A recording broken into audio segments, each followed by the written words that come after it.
নাম বলছিলেন আপনার? আলেয়া। আলেয়া। শুরু করেন আপনি ছোটবেলা থেকে, যেখান থেকে মনে আছে আপনার। আমার জন্ম ঢাকাতে। আচ্ছা। ঢাকাতে আমরা 5 ভাই বোন। আমি যখন আমার বয়স যখন 2.5 বছর, তখন আমার আব্বা আম্মা আমাদের আর্থিক অবস্থার কারণে আমাকে আমার নানু বাড়িতে রেখে আসে। আর্থিক অবস্থার কারণে বলতে? আর্থিক অবস্থা দুর্বল হয়ে। বাবা কি করতো তখন? আমার বাবা রিক্সা চালাইতো। আপনি তখন মানে ভাই বোনদের মধ্যে কততম? 3 নাম্বার। এবং আপনার আর্থিক সামহাও চালাতে পারতেছিল না, যে কারণে আপনাকে নানার বাসায় রেখে, মানে আপনার নানার বাসায় রেখে আসা হয়। আচ্ছা, খুব ছোটবেলা, নিশ্চয়ই আপনার মনে নাই? 2.5 বছর। 2.5 বছর মনে থাকার কথা না? হ্যাঁ, তারপর? ওই 2.5 বছর বয়স থেকে আমি আমার নানু বাড়িতে থাকি।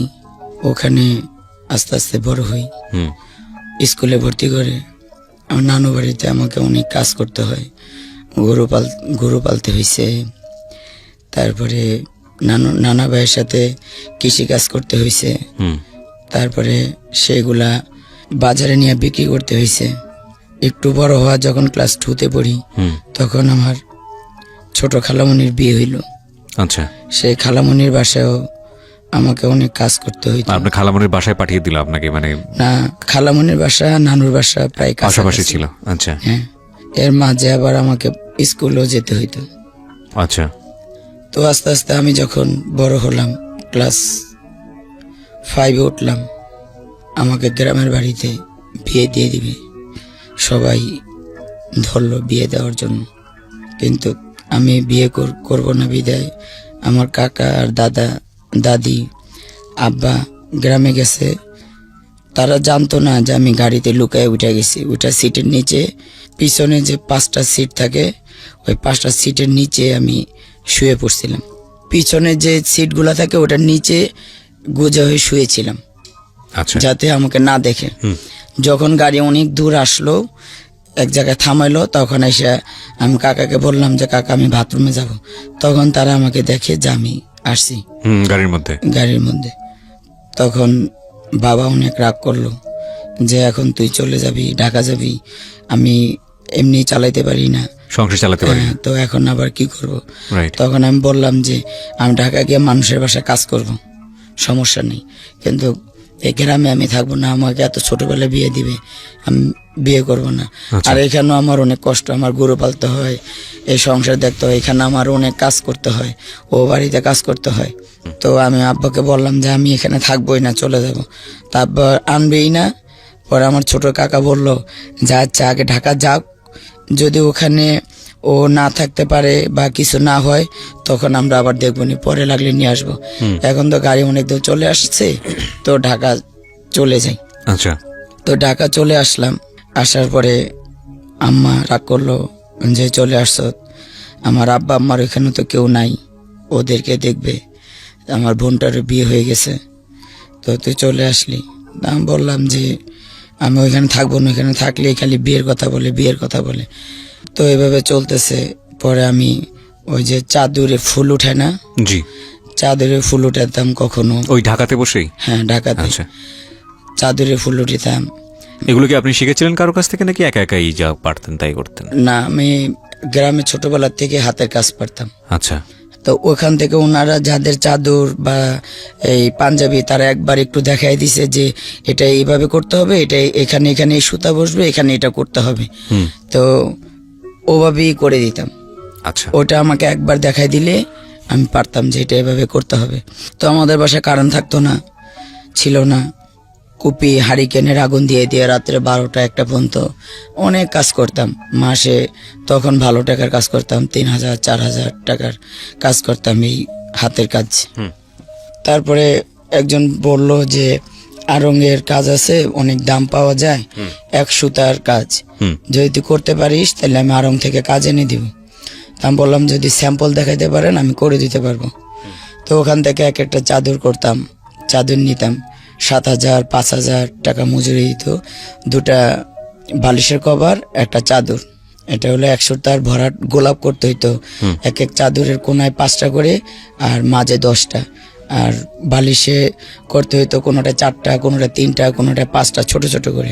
এগুলো এক সুতা দিয়ে বিভিন্ন কালারের সুতা, এক একটা ফুলে, এক একটা পাপড়িতে, এক একটা পাতায় এক এক কালার বসান লাগতো। আচ্ছা, ওই সুতাগুলো ম্যাচিং করে করে ওই কাজগুলো করে দিলে মানে তখন আপনার লেখাপড়া আপনি বন্ধ করে দিলেন? হ্যাঁ, লেখাপড়া আমার বন্ধ হয়ে গেল। তো যখন এভাবে কাজ করতেছি, সংসারে একটু সাপোর্ট দিতেছি, 2-3 বছর গেছে, তখন একজন বলল যে ফার্ম গেট তেজকুনিপাড়া একটা স্কুল আছে, ওইখানে নাইট স্কুল, আচ্ছা ওখানে বিনা পয়সায় পড়ানো হয়, আচ্ছা, তুই ইচ্ছা করলে ওখানে গিয়ে পড়তে পারিস।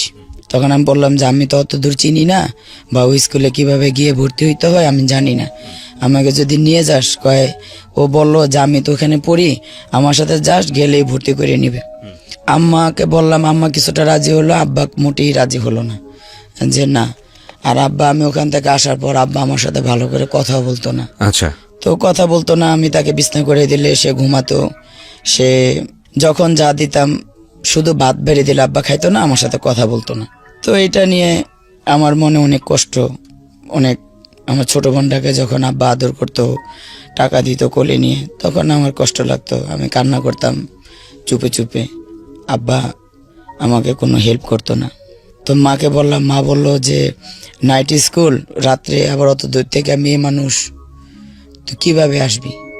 আমি বললাম যে আমার জন্য চিন্তা করা লাগবো না, আমি সন্ধ্যার সময় যাব, এখান দিয়ে পুরানি এয়ারপোর্ট দিয়ে হাঁটতে হাঁটতে যাব, ওই মাথায় বের হয়ে ওইখান দিয়ে ভিতর দিয়ে ঢুকে নাকালপাড়া ঢুকে তেজকুনিপাড়ায়, ওইখান দিয়ে ঢুকে আমি ক্লাস করে আসার সময় মেইন রোড দিয়ে আসবো, আগারগাঁও সারাপাড়া দিক দিয়ে হয়ে মেইন রোড দিয়ে আসবো, আপনি আমার জন্য চিন্তা করেন না। তো মা মেয়ে মানুষ দেখে অনেকটা ভয় পেল যে কি না কি হয়। তো আমি বললাম যে আমার জন্য কোনো চিন্তা করেন না, আর আমি তো একা আসবো না, অনেকে এখানে পড়ে যারা যারা, তাদের সাথে আসবো, আর না হইলে আমার জন্য চিন্তা করবেন, আমি আসতে পারবো। আব্বা বললো, মা বললো আমি তো কোনো গাড়ি ভাড়া দিতে পারবো না। বলছে আমার কোনো গাড়ি ভাড়া লাগবে না, আমি হেঁটেই যাইতে পারবো, হেঁটেই আসতে পারবো। কোথা থেকে হেঁটে যাবেন? তখন বাসা ছিল কোথায়? বাসা মণিপুর ছিল। মণিপুর বলতে ওই যে এখন যে হার্ট ফাউন্ডেশন 2 নম্বর থানা, ওখান থেকে এই ফার্ম গেট পর্যন্ত হেঁটে আসতে হবে। হ্যাঁ, হেঁটে হেঁটে আসতে নাইট হবে। স্কুলে পড়াশোনা? Night school. জি। স্কুলটার নাম হলো UCP school, under people and children educational programs. এই স্কুলটা অনেক কষ্ট করে তাদের রাজি করে স্কুলে যাওয়া শুরু করলাম। এই হেঁটে যাই, হেঁটে আসি, ঝড়েও হেঁটে যাই, রৌদ্রেও হেঁটে যাই, যত বৃষ্টি ঝড় তুফান হোক হেঁটে যাই, হেঁটে আসি। এভাবে করতে করতে ওখান থেকে 6, 7, 8 পর্যন্ত পড়াশোনা করলাম। আচ্ছা। 8 পর্যন্ত পড়ার পরে এই মিরপুর যে জার্মান টেকনিক্যাল, ওর কাছাকাছি হলো ইউসেফ টেকনিক্যাল, ওখানে আনলো আমাদেরকে কাজ শেখানোর জন্য। আচ্ছা। ওখানে 2 বছর কাজ শেখায়। তো এখানে গার্মেন্টস আছে, মেয়েদের জন্য নিটিংস আছে, তারপর টেলারিং আছে, ইলেকট্রনিক্স আছে, কিন্তু আমি কাজ বেছে নিলাম ইলেকট্রনিক্স।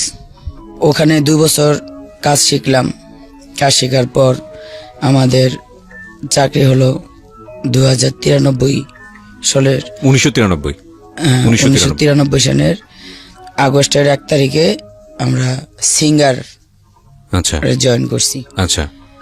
তো জয়েন করার পরে ওখানে চাকরি, আমার স্যালারি 10,000 টাকা হয় শুরুতেই। বাহ। 10,000 টাকা স্যালারি হয়। ওই যখন আমার চাকরি হয় তখন আমার খালু পাপা মারা যায়।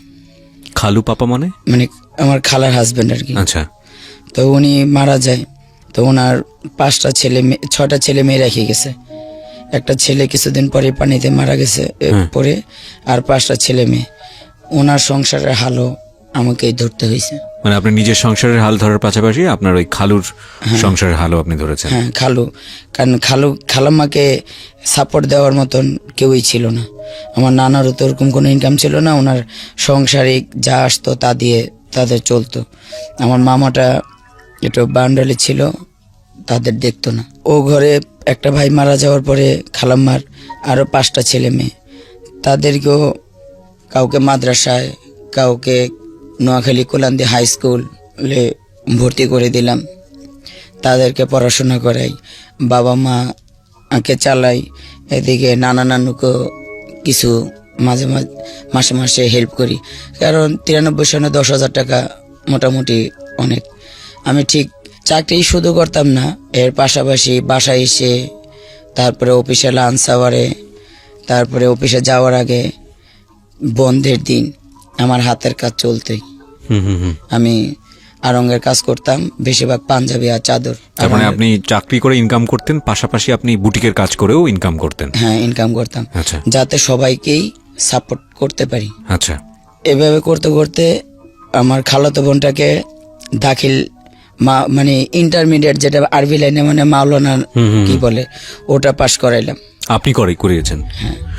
আজকের এই জীবন গল্প, আলেয়ার যে জীবন গল্প, সেটা আপনাকে অন্যরকম একটা অনুভূতির মধ্য দিয়ে নিয়ে যাবে। শুধু এতটুকুই বলতে পারি, কজ আমি তো কিছুটা সামারি জানি এবং বাকিটুকু আপনারা আজকে জানবেন। আমি শুরুতেই আপনাদেরকে বলবো যে এই অনুষ্ঠানটি একযোগে প্রচার করা হচ্ছে আমাদের ইউটিউব চ্যানেলে, ঢাকা FM 90.4 নামে আপনি সার্চ দিলেই আমাদের চ্যানেলটি পাবেন। বিনীতভাবে অনুরোধ হচ্ছে ওখানে গিয়ে আপনি সাবস্ক্রাইব করে নোটিফিকেশনটা অন করে নেবেন। এবং এই অনুষ্ঠানের ছোট্ট ভিডিও ফুটেজ সেটা থাকবে আমার পার্সোনাল ইউটিউব চ্যানেলে www.youtube.com/RJKibriya FM। আমি আবারও বলছি www.youtube.com/RJKEBRIAFM। চ্যানেলটি আছে কিবরিয়া আরজে নামে, ওখানে গিয়ে অবশ্যই আপনারা সাবস্ক্রাইব করে বেল বাটনটি অন করে নেবেন, তাহলে আজকের যিনি গেস্ট আছে তাকে দেখতে পাবেন। জি আলে, আমরা যেখানটায় ছিলাম যে আপনি দাখিল পাশ করিয়েছেন আপনার খালাতো বোনকে, তারপর? ওরা 5 ভাই বোন, তো বড়টাকে দাখিল পাশ করাইছি।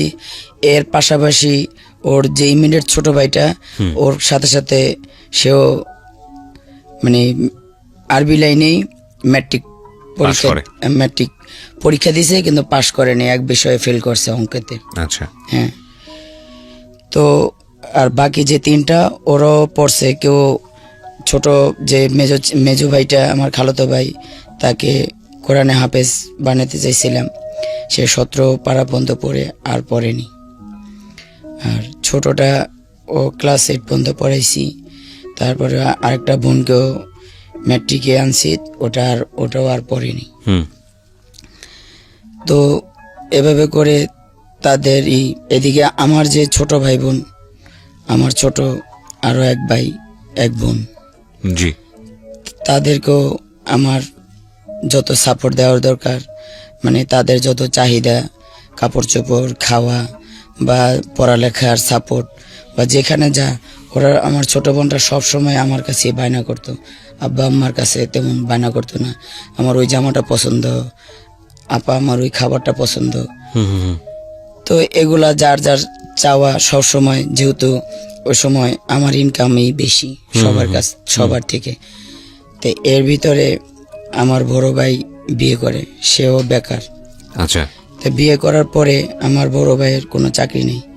তো আমার সিঙ্গারে সব সুপারভাইজার বসেরা খুব ভালোবাসতো আমার কাজ দেখে। মানে আমার কাজে কখনই কোনো গাফিলাতি বা ফাঁকি ছিল না। আচ্ছা। আমি সবসময় ঠিক টাইমে পৌঁছাইতাম এবং চাকরি করতাম, ঠিক মতো মন দিয়ে কাজ করতাম, এজন্য সবাই আমাকে ভালোবাসতো। তো যখন আমার ভাই বেকার বিয়ে করলো, তখন আমি যখন এক বসকে ধরলাম যে স্যার, আমার ভাইকে একটা চাকরি দেওয়া দরকার, আমার ভাইয়ের বিয়ে করছে, তার সংসার হয়েছে।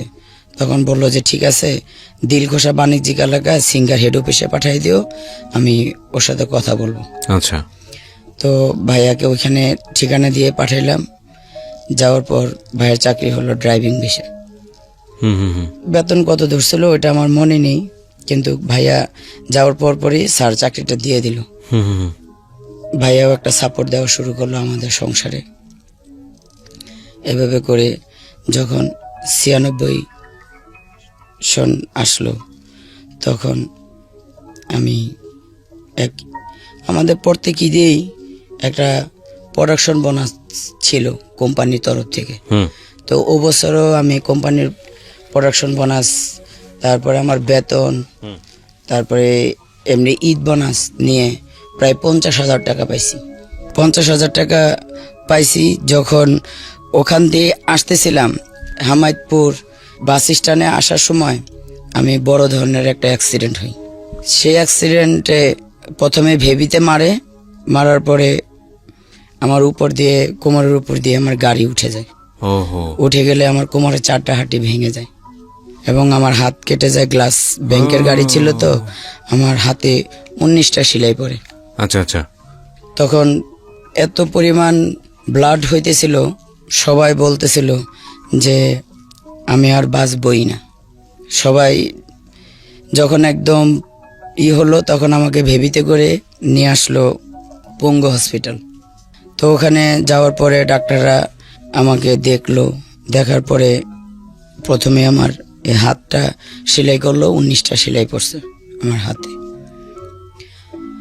তো ওনারা এক হাতে আমার অনেক ব্লাড চলে গেছিল, এক হাতে স্লাইন আর এক হাতে ব্লাড কালেকশন করলো। আমার ব্লাড গ্রুপ বি পজিটিভ, পরে ব্লাড দেওয়া শুরু করলো।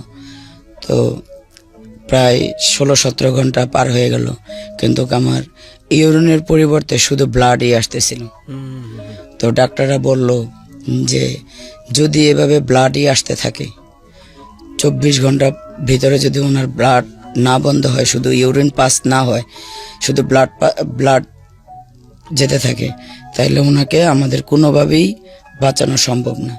আর আমি এমনভাবেই অ্যাক্সিডেন্ট হয়েছিলাম, আমার মুখের কি আকৃতি কোনো দেখার কোনো কায়দা ছিল না। আমার মুখে কোনো চামড়া ছিল না, ভুরু ছিল না, নাক ফেটে গেছিল, এই যে কপাল ফেটে গেছে, আমার সব মানে একদম বিকট চেহারা হয়ে গেছিল।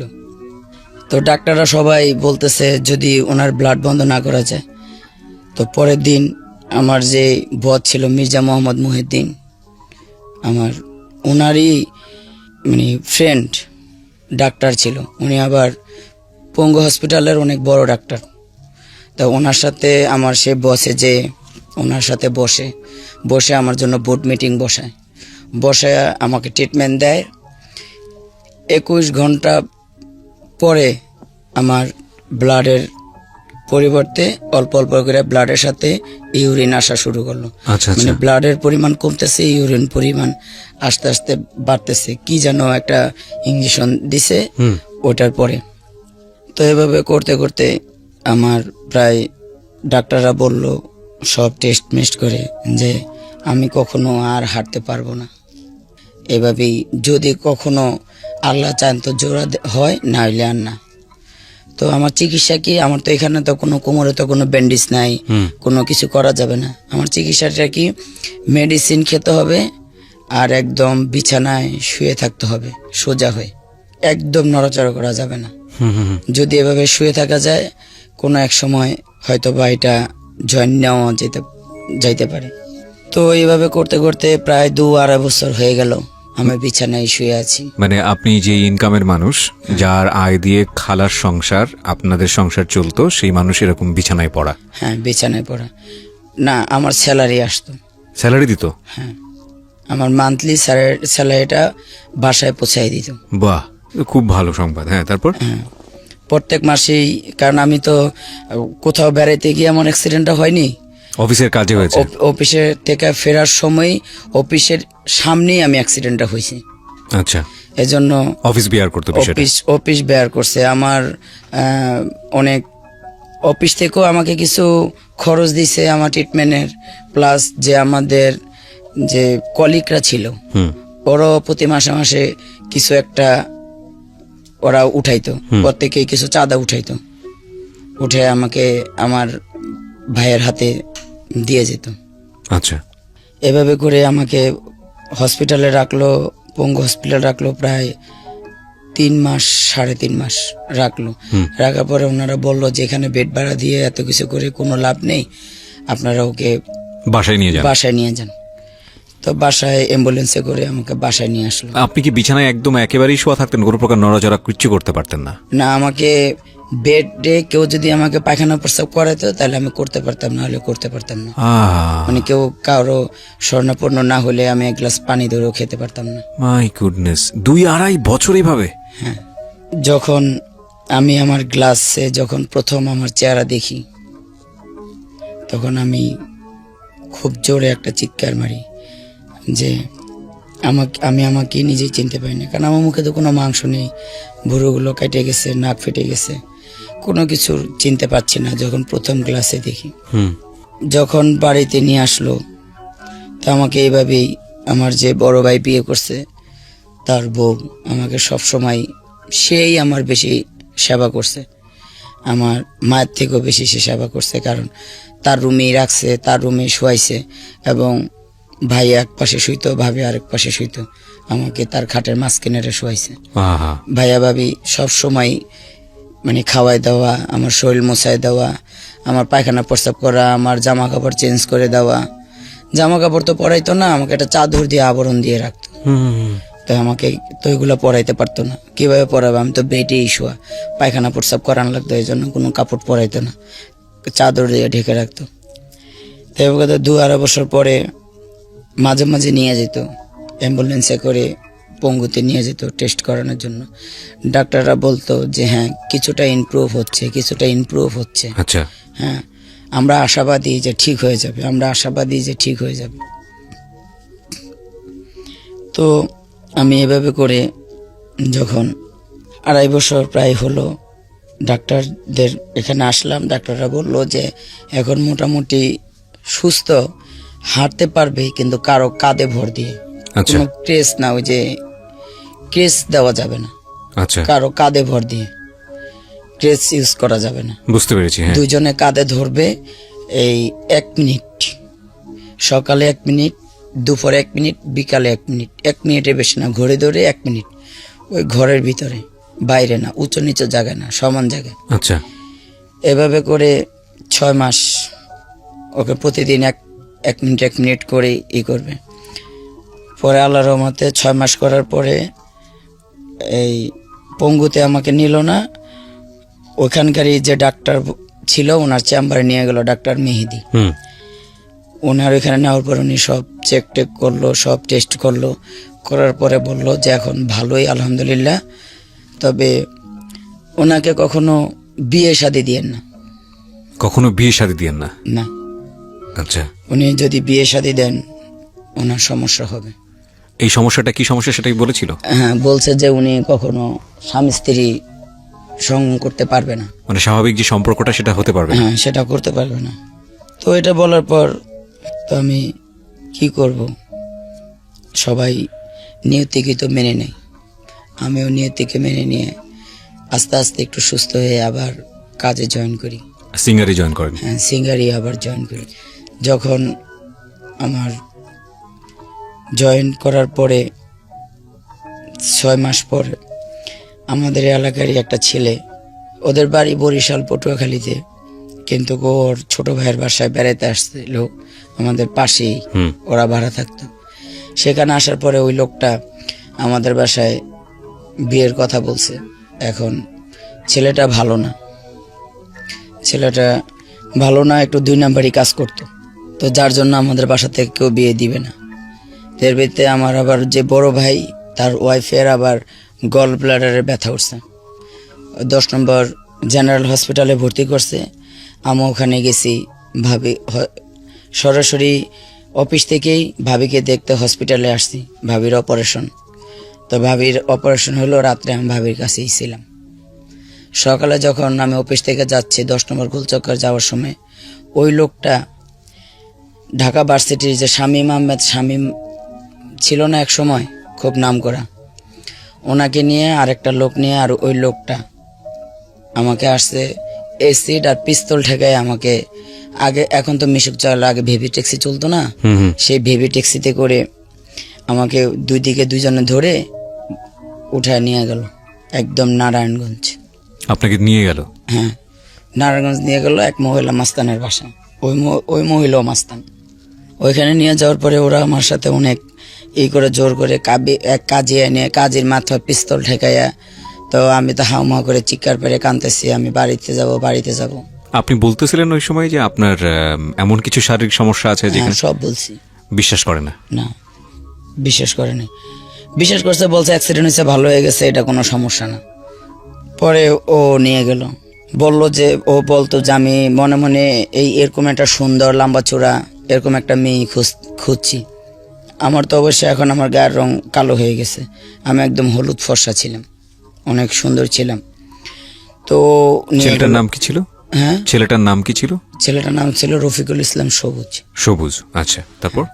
তো ওখানে আমাকে নিয়ে গেল, নিয়ে যে সেই ওই ইকে নিয়ে কাজীকে আইনলো, কাজী বিয়ে পড়াবেই না, গার্জিয়ান চায়, বাবা মা চায়। আমার কান্নাকাটি দেখে ওনারও মায়া হলো, আমাকে সে বিয়ে করাবেই না। পরে পিস্তল ঠেকায় ওই লোকটাকে বললো যে শালার বেটা, শালা তোরেই মেরে ফেলাম, তুই বিয়ে করা।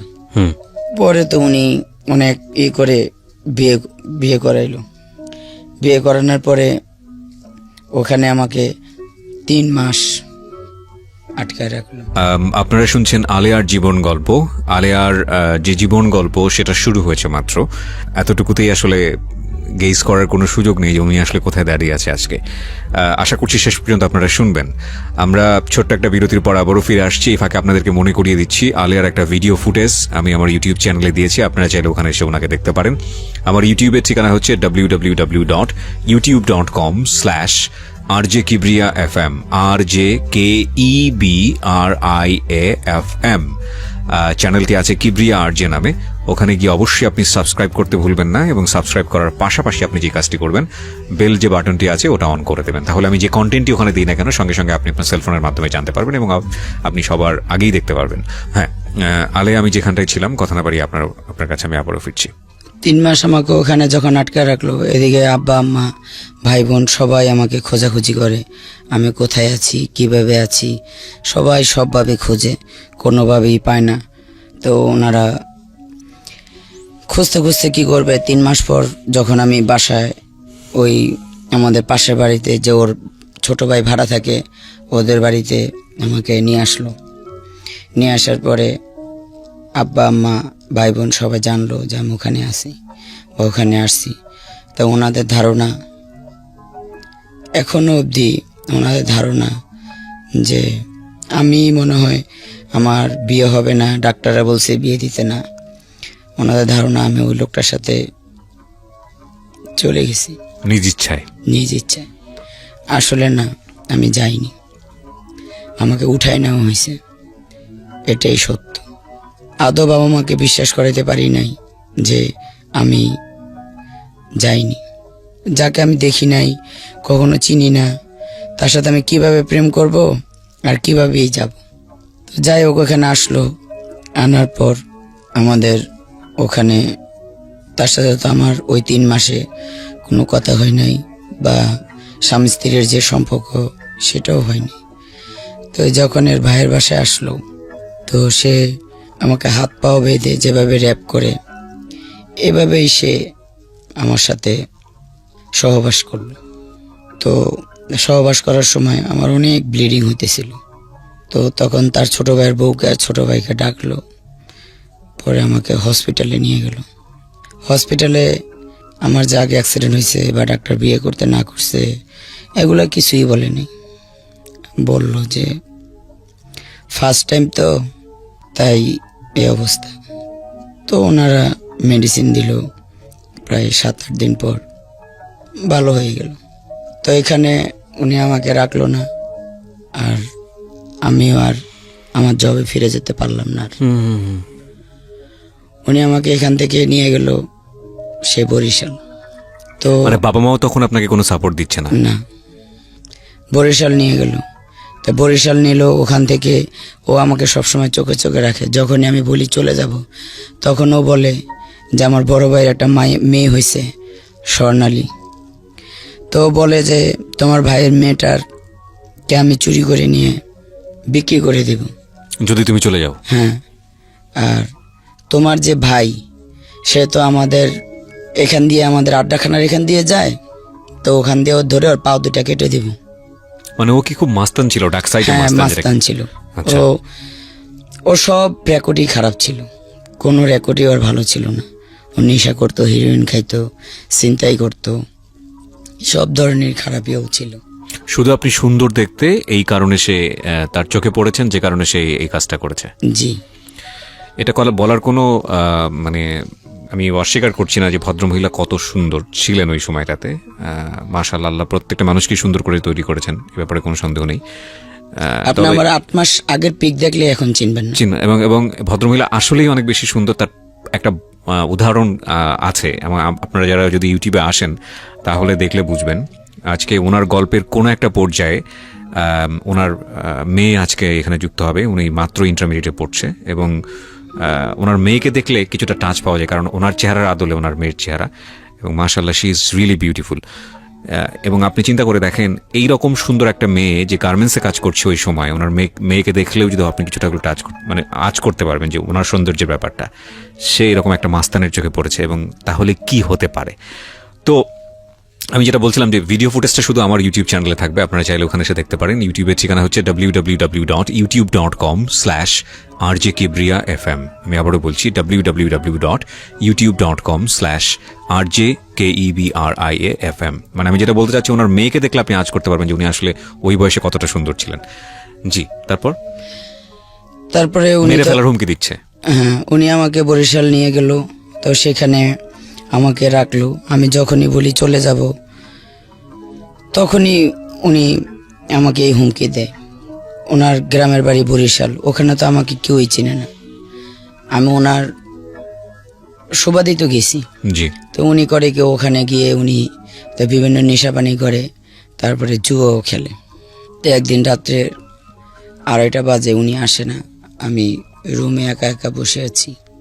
তো উনি আসার পরে আমি যখন ওনাকে বললাম যে আপনি যেভাবে এগুলা করতেছেন, আমি এখানে কার দৌলতে আছে, আপনি আমাকে যেভাবে বিয়ে করেন, আমি তো আপনার স্ত্রী বর্তমানে, তো আপনি একে খারাপ কাজ করেন। আমি আপনাকে বলছি চলেন আমরা গার্মেন্টসে চাকরি করি, বা আমি যে সিঙ্গার চাকরি করতাম, আমার সিঙ্গার চাকরি করতাম, এটা গার্মেন্টস না, এটা সিঙ্গার ইলেকট্রনিক, যেটা কালার টেলিভিশন বিসিটি আগে হইতো, বিসিপি, সেটাই আমি বানাইতাম। কালার টেলিভিশন, কালার সেট করা, তারপরে পার্টস করা, তারপরে মানে আমরা যে টিভিটাই তৈরি করতাম, জি, ওইটাতে আমি চাকরি করতাম, এটা গার্মেন্টস না।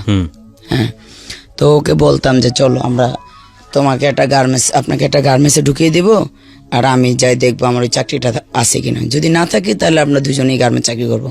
চলো, কে খারাপ পথ চায়, সবাই ভালো পথ চায়, ভালোটা চায়। তো এইভাবে করে উনি কোনোভাবেই বুঝতো না। তো একদিন রাত্রে এরকম 2:30-3টা বাজে, আমার কাছে অনেক অস্থির লাগতেছিল। তো যখন অস্থির লাগতেছিল আমি বসেছিলাম। তো আমার যে কেমন লাগতেছিল আমি বলতে পারতেছিলাম না। যখন উনি আসলো, ওনাকে আমি একটু রাগ হয়ে বললাম যে আপনার এখানে আসছি, সবাই ঘুমিয়ে আসছে, আমি আপনার জন্য বসে আসছি, আমার শরীরটাও ভালো লাগতেছে না। কেন লাগতেছে না আমি বলতে পারতেছি না, আমি আর শরীর অনেক খারাপ। তো ওনাকে এরকম 2-3 বার যে আপনার তাস খেলেন, এটা করেন, জুয়া খেলেন, অথচ আপনার স্ত্রীর সম্পর্কে আপনার কোনো খবর নেন, এইভাবে কি আপনি রাতের পর রাত। উনি করলো কি, একটা লাঠি আর একটা কাঁচি, ওই যে এই গরুর ঘাস কাটে না, সে কাঁচি আর লাঠি, আগে প্রথমে কতক্ষণ লাঠি দিয়ে আমাকে ইচ্ছা মতন বাইরে এলো, সেই লাঠিটা ভেঙে গেল। ভেঙে যাওয়ার পরে ওনার হাতের কাছে একটা কাঁচি পেয়েছে টেবিলের উপরে, মনে হয় আমার ভাসুর বা কেউ গরুর ঘাস কেটে এনে ওইখানে রাখছে। সে ওইটা দিয়ে আমাকে পিটানো শুরু করলো। এমনভাবে পিটাইতেছে, পাশের রুম থেকে পাশের অন্য চাচা শ্বশুর, চাচা দেবরা, তারা ঘুম ভেঙে দরজা বাইরেতেছিল, কি হয়েছে রে, কি হয়েছে। তো উনি আমাকে এমনভাবে মারলো, আমার পুরা শরীর দিয়ে ওই কাচির যে আল ধারগুলো আমার পিঠে, শরীরে, ঘাড়ে, মুখে, হাতের বিভিন্ন জায়গায় লেগে কেটে রক্ত ছিড়ছিড় করে পড়তেছিল। তো আমার বড় ভাসুরের ওয়াইফ আসলো, ভাসুর আসলো, আইসে এরে দৌড়ান দিল, বের হয়ে গেল। পরে আমাকে বিভিন্ন জায়গায় মলম টলম দিয়ে এগুলো ভালো করলো। তো ওখানে থাকতে থাকতে কিছুদিন, অনেক দিন, প্রায় 3-5-6 মাস পরে আমার মনে হলো যে আমার বাচ্চা কনসেপ্ট করছে। আচ্ছা। তো আমি আমার বড় যাকে বললাম যে বুয়া আমার জানি কেমন লাগে। তো বললো যে কেমন লাগে, আমি জানি না, আমার শরীরে একটু সমস্যা দেখা দিছে। তো উনি একটা ডাক্তারের কাছে আমার যা নিয়ে গেল, আমার হাজব্যান্ডকে বললো, আমার হাজব্যান্ড নিল না। আমার বাসুর আমার যাকে বললো যে তুমি নিয়ে যাও। পরে আমার যা আমাকে নিয়ে গেল, নিয়ে যাওয়ার পরে ইউরিন টেস্ট করার পরে ধরা পড়লো যে আমার বাবু পেটে। এই বাবু পেটে আমার আসলো। আসার পরে যখন বাবুর বয়স, পেটের বয়স 8 মাস, তখন আমি ঢাকা আসি। কেন আসেন? বাচ্চা ডেলিভারির জন্য। আচ্ছা। আম্মুর বাসায় আসি। আম্মু উঠতে দিল না, কিন্তু আমি ওর এক আমার মামা শ্বশুরের বাসায় আর কি উঠি, আমার আম্মুর বাসার কাছাকাছি। যখন আমার একদম দিন তারিখ পরে আমি অনেক অসুস্থ হয়ে পড়ি, 9 মাসে পড়ে যায়, তখন এলাকার মানুষ ধরে আমার আম্মু আব্বুর কাছে দিয়ে আসে বাড়িতে। কিন্তু তাদের ওই একটাই রাগ, এত সুন্দর চাকরি, আমার এত সুন্দর চেহারা, বা আমি কেন এই কাজ করলাম। আসলে তাদেরকে আমি কখনোই বুঝাইতে পারি নাই, যেটা আপনি করেননি। আদৌ সে 93 সে 2000 সাল থেকে আদৌ পর্যন্ত, এত বছর আজকে 19 সাল চলে, আদৌ পর্যন্ত কাউকে আমি বিশ্বাস করাইতে পারি নাই যে ওই বিয়েটা আমি করিনি, আমাকে জোর করে নিয়ে গেছে। কাউকে আদৌ বুঝাইতে পারিনি। তো তখন থেকেই তারা রাগ, আম্মা ঘরে উঠতে দিবে না।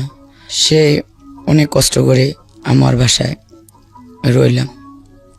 মেয়েটা প্রসব হলো আম্মা বাসায়। ওই আম্মা সবসময় রাগারাগি করে। হ্যাঁ, এমন হাজব্যান্ড এরকম সেরকম, মানে অনেক ধরনের বকাবাজ্য, যখন সবসময় রাগারাগি করতেই থাকে। এরপরে আমার মেয়েটার যখন 3 মাস বয়স হয়, তখন শেওড়াপাড়া আংশুক গার্মেন্টস লিমিটেড, ওখানে আমি সিকিউরিটি গার্ডের একটা চাকরি নিই। Security guard? জি, সিকিউরিটি গার্ড বলতে যে মেয়েদের চেক করে না গার্মেন্টস জি। ছুটি বা টিফিন টাইমে, হ্যাঁ। ওগুলো আমি চেক। ওখানে ঢুকলাম, ঢোকার পরে আমার হাজব্যান্ড দেশ থেকে আসলো। আসার পরে আমি তাকে বললাম যে আমি তো গার্মেন্টসে ঢুকছি, আসো তুমিও ঢুকো। কয় না গার্মেন্টসে চাকরি করে আমাকে পোষাবে না। উনি গেল ছিনতাই করতে গিয়ে মোহাম্মদপুর কি যেন জায়গাটার নাম, 7 নম্বর না যেন কি, এই ঢাকা মোহাম্মদপুর, এখানে গিয়ে যখন উনি ছিনতাই করে মানে আসতেছে, যখন পিছন থেকে মানুষ দৌড়ান দিল, তখন উনি রোড অ্যাক্সিডেন্ট করে মানে হসপিটালে নিতেই উনি মারা যায়। ও মাই গড! উনি তো মারা গেল। আপনি খোঁজ পেলেন কিভাবে? ওনার লগে যে উনি যে ছিনতাই করতো, উনি বাইক দিয়ে ছিনতাই করতো, বাইক অ্যাক্সিডেন্ট করছে, উনি মারা গেছে। ওনার পিছনে যে দুজন ছিল, একজন আহত বেশি হয়েছে, পাও ভেঙে গেছিল, আর হাতের কোনো মানে ভেঙে গেছিল। আরেকজন শুধু ওই আচর খেয়েছে, মানে কাটে কুটে গেছে। সুস্থভাবে উনি বাসায় চলে আসছিল, ফলে উনি পুলিশের হাতে ধরা পড়ে নাই। পুলিশের হাতে ধরা পড়ছে, যে ওই যে পা ভাঙছে, হাত ভাঙছে, আর এ তো আস্তে আস্তেই স্পটেড মারা গেছে। হ্যাঁ, তো কি করব? লাশ নেওয়া বা যে ফর্মালিটিস? লাশ না, আমি লাশ আনতে যাইনি। মিথ্যা কথা বলে তো লাভ নেই, আমার গার্মেন্টসের চাকরিটা চলে যাবে। গার্মেন্টসে জানেন একদিন অ্যাবসেন্ট করলে চাকরি থাকে না। আমি যাইনি। আমার ভাসুর গ্রাম থেকে আসছে, উনি আর্মিতে চাকরি করতো।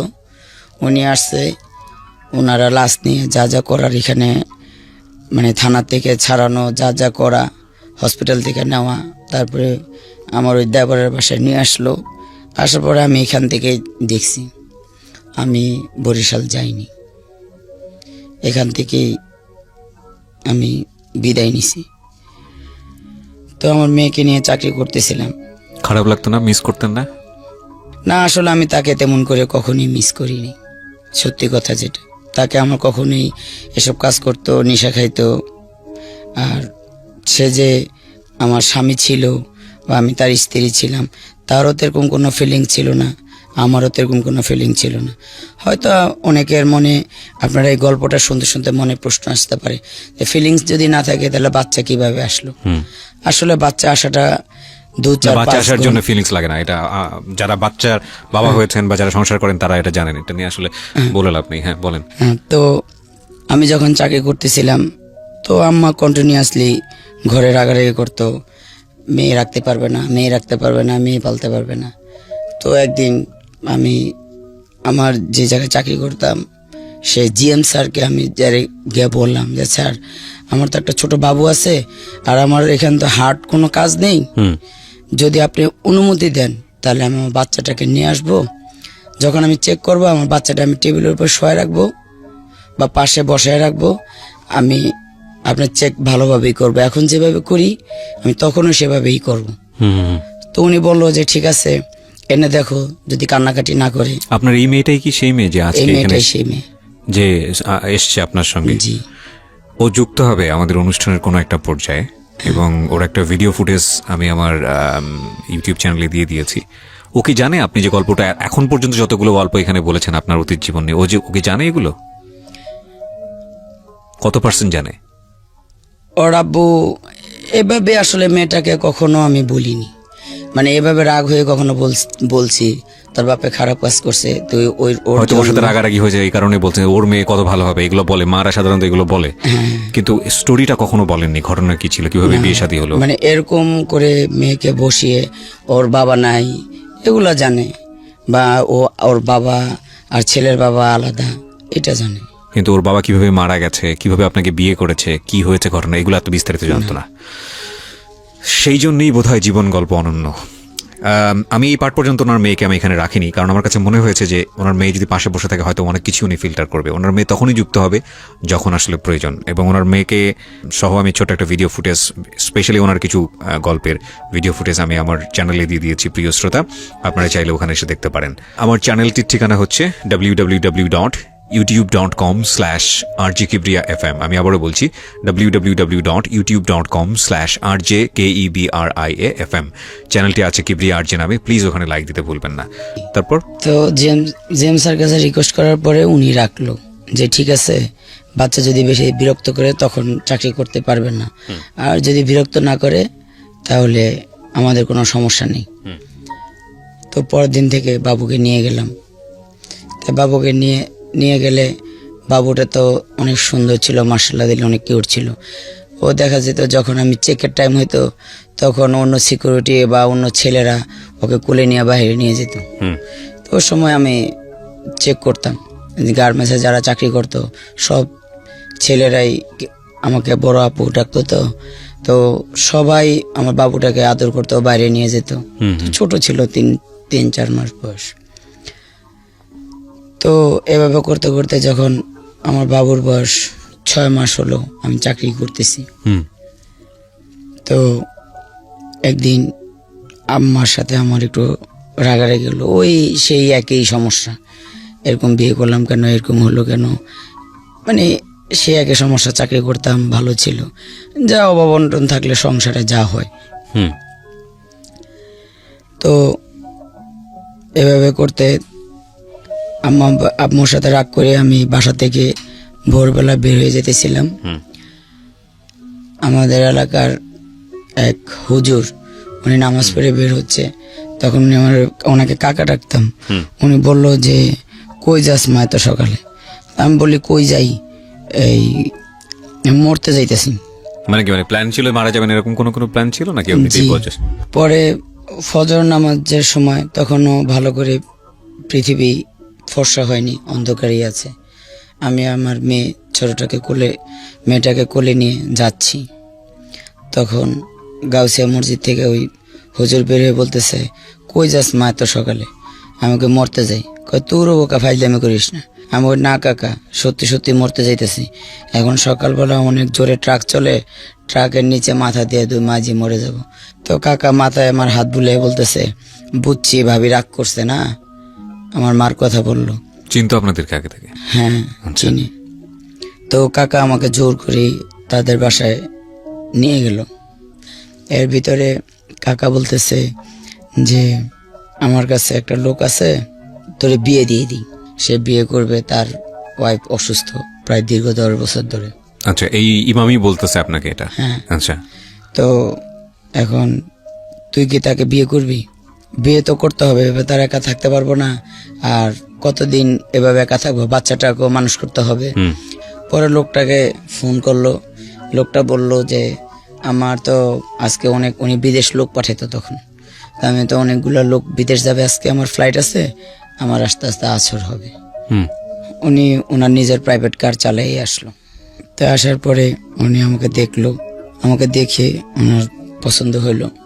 পরে আমি ওনাকে বললাম যে আমি তো শুনছি আপনার, আমাকে ওই কাকা যা বললো আর কি, তা আমি ওনাকে তাই বললাম যে আমি তো শুনছি যে আপনার ওয়াইফ নাকি অনেক সুন্দরী, আপনার ছেলে একটা মেয়ে, অনেক সুখী পরিবার, আপনার ইব্রাহিমপুরে বাড়ি আছে, 10 নম্বর রোডে গাড়ি আছে, নিজে প্রাইভেট কারে চলাফেরা করেন, তো আবার কেন বিয়ে করবেন? তো উনি বলল যে আমার স্ত্রী আজকে 10 বছর ধরে অসুস্থ, আমি অনেক দিন ধরে মেয়ে খুঁজি, কিন্তু ভালো মেয়ে সেরকম পাই না।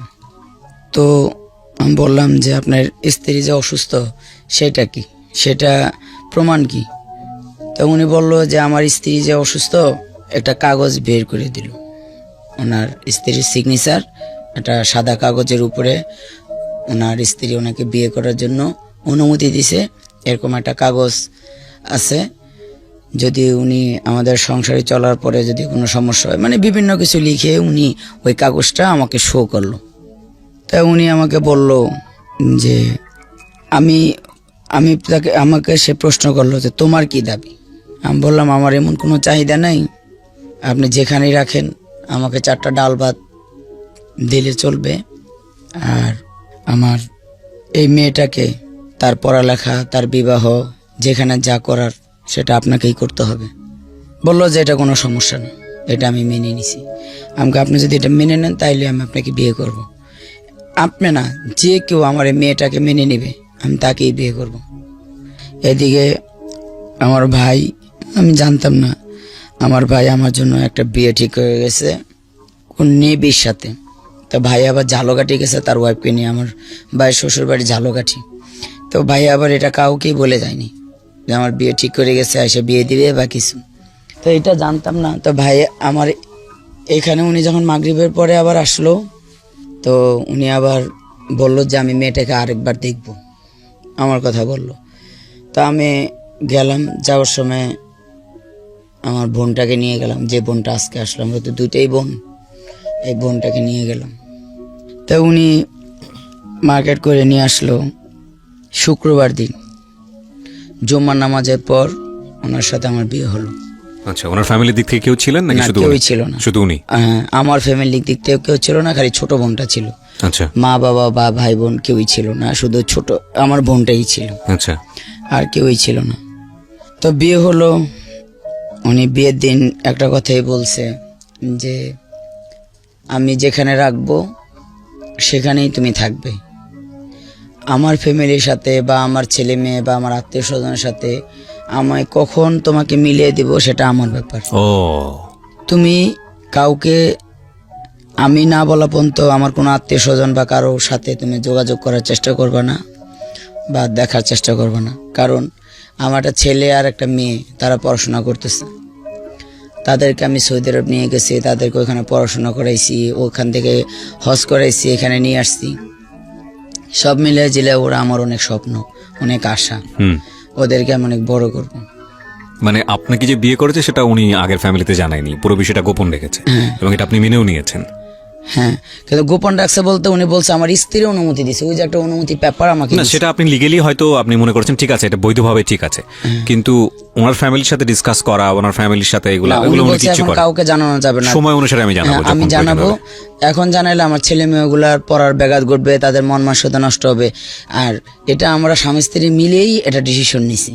আচ্ছা আমার স্ত্রী বলছে এখন কাউকে জানানোর দরকার নেই, আচ্ছা। যখন জানাইতে হবে আমি নিজেই জানাবো। মানে আপনি যে ঘটনাটা বললেন, বিয়ের যে ঘটনাটা, মানে সেকেন্ড জিপি হাসানুল্লাহ সাহেবকে বিয়ের যে ঘটনাটা, এটা কি আপনার মেয়ে জানে যে যে ঘটনা যেভাবে বিয়েটা হয়েছিল? এমনি জানে যে ওই যে মাঝে মাঝে যে আমার হাজবেন্ডকে বকাবকি করতাম, রাগারাগি কিন্তু করতাম। গল্প কখনো তাকে বলা হয়নি। না, এভাবে- আমি চাচ্ছি আপনার মেয়ে এখন আপনার পাশে বসুক, তার কাছ থেকে আমার কিছু জানার আছে প্রয়োজন অনুসারে, আপনার যদি কোনো আপত্তি না থাকে। না, কোনো আপত্তি নেই, কোনো আপত্তি এমনি তো একটু জেট মোটামুটি, মানে ওই যে আমার হাজবেন্ডের সাথে যখন রাগ করতাম, মানে অনেক পরে এসে তো ঠিক আছে, তাহলে মানে আপনার যদি কোনো আপত্তি না থাকে, আপনার বলতে যদি কোনো সংকীর্ণতা বোধ না করেন, তাহলে আপনার মেয়েকে আমি নিয়ে আসতে চাই স্টেজে। না, ওকে, সমস্যা নেই। ঠিক আছে। তো আপনি যে গল্পটা বলছিলেন, সেটা হলো যে সেখানে আমি যাওয়ার আগে ওকে একটু পরিচয় করাই দিই। আপনার নামটা বলেন একটু প্রথমে প্লিজ। আমার নাম জানাতারা বর্ষা। জানো তারা বর্ষা। বর্ষা এখন কি করছেন, মানে পড়াশোনা বা কোনো কিছু? হ্যাঁ, পড়াশোনা করতেছি, কিসে পড়ছেন? ইন্টারে পরীক্ষা দিলাম, আর হচ্ছে নার্সিং এ পড়তেছি। নার্সিং এ পড়ছেন, ওকে।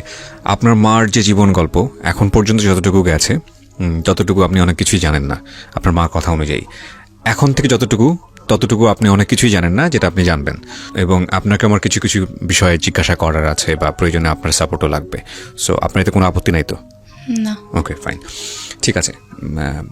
আপনি বলেন, আপনি যেখানে বলছিলেন যে বিয়ে শাদী করলো হাসানুল্লাহ সাহেব আপনাকে, এরকম শুক্রবার দিন আমার বিয়ে হলো। শুক্রবার দিন বিয়ে হলো, তারপর কি হলো?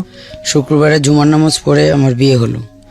তারপরে যে আমার যে কাজী সাহেব ছিল আর যে হুজুর ওই যে কাকা ছিল, ওনাকে বললো কি যে আমাকে একটা কোরআন শরীফ দেন। কে বললো এটা? আমার হাজবেন্ড মোহাম্মদ আহসানুল্লাহ, আমাকে একটা কোরআন শরীফ দেন। তা আমি বললাম, তা উনি হুজুরে আর কাজী সাহেব ওনাকে কোরআন শরীফটা দিল। উনি কোরআন শরীফটা সামনে রাখলো, কাজী সাহেবের হাতের উপরে কোরআন শরীফটা আর আমার হাজবেন্ডের উপরে কোরআন শরীফ, আমার বোন সামনে বসা, আরো যারা ছিল তারা সামনে বসা। তো উনি কোরআন শরীফে হাত দিয়ে বলল যে তুমিও হাত দাও। তা আমার এক হাত উপরে, ওনারও এক হাত উপরে। উনি আমাকে বলল যে তুমি কথা দাও আমার সম্পদ তুমি কাউকে দিবে না। আপনার সম্পদ কাউকে দিবে না বলতে? বলতেছি, জি। আমার সম্পদ তুমি কাউকে দিবে না। উনি আর উনি বলল আমি তোমাকে জীবনে কোনো দিন ছাইরা যাব না। কথা দিল কোরআন শরীফে হাত রেখে? হ্যাঁ, কোরআন শরীফে হাত রেখে। আমি বললাম ওনাকে যে আপনি তো আমাকে শুনছি আপনার অনেক বাড়ি আছে, গাড়ি আছে, টাকা পয়সা আছে, আপনার স্বর্ণ অলংকার আছে, কিন্তু আপনি তো আমাকে 4 আনা ওজনের একটা চেন দিছেন, তা আমাকে তো আর কিছু দেন নেই। তা আমি আপনার সম্পদ কাকে কি দিব? আমার তো কোনো সম্পদই নেই। রাইট। হ্যাঁ, তো উনি বলল যে সবচেয়ে বড় সম্পদ হলো তুমি আমার। ওকে, ভদ্রলোকের সাথে আপনার বয়সের ডিফারেন্স কত ছিল? সরি, আমি যা ভেবেছিলাম তার থেকে এত বেশি রিভার্স করেছে যে হাসতে বাধ্য হচ্ছে আর কি। আপনার সাথে ওনার বয়সের পার্থক্য কত ছিল? উনি একজন ফ্রিডম ফাইটার, তাহলে বুঝতেই পারতেছেন ওনার সাথে আমার বয়সের ব্যবধানটা কত দূর হতে পারে। আচ্ছা, না কিন্তু ফ্রিডম ফাইটার তো অনেক অল্প বয়সে অনেকে আছে, এই জন্য জিজ্ঞেস করছিলাম।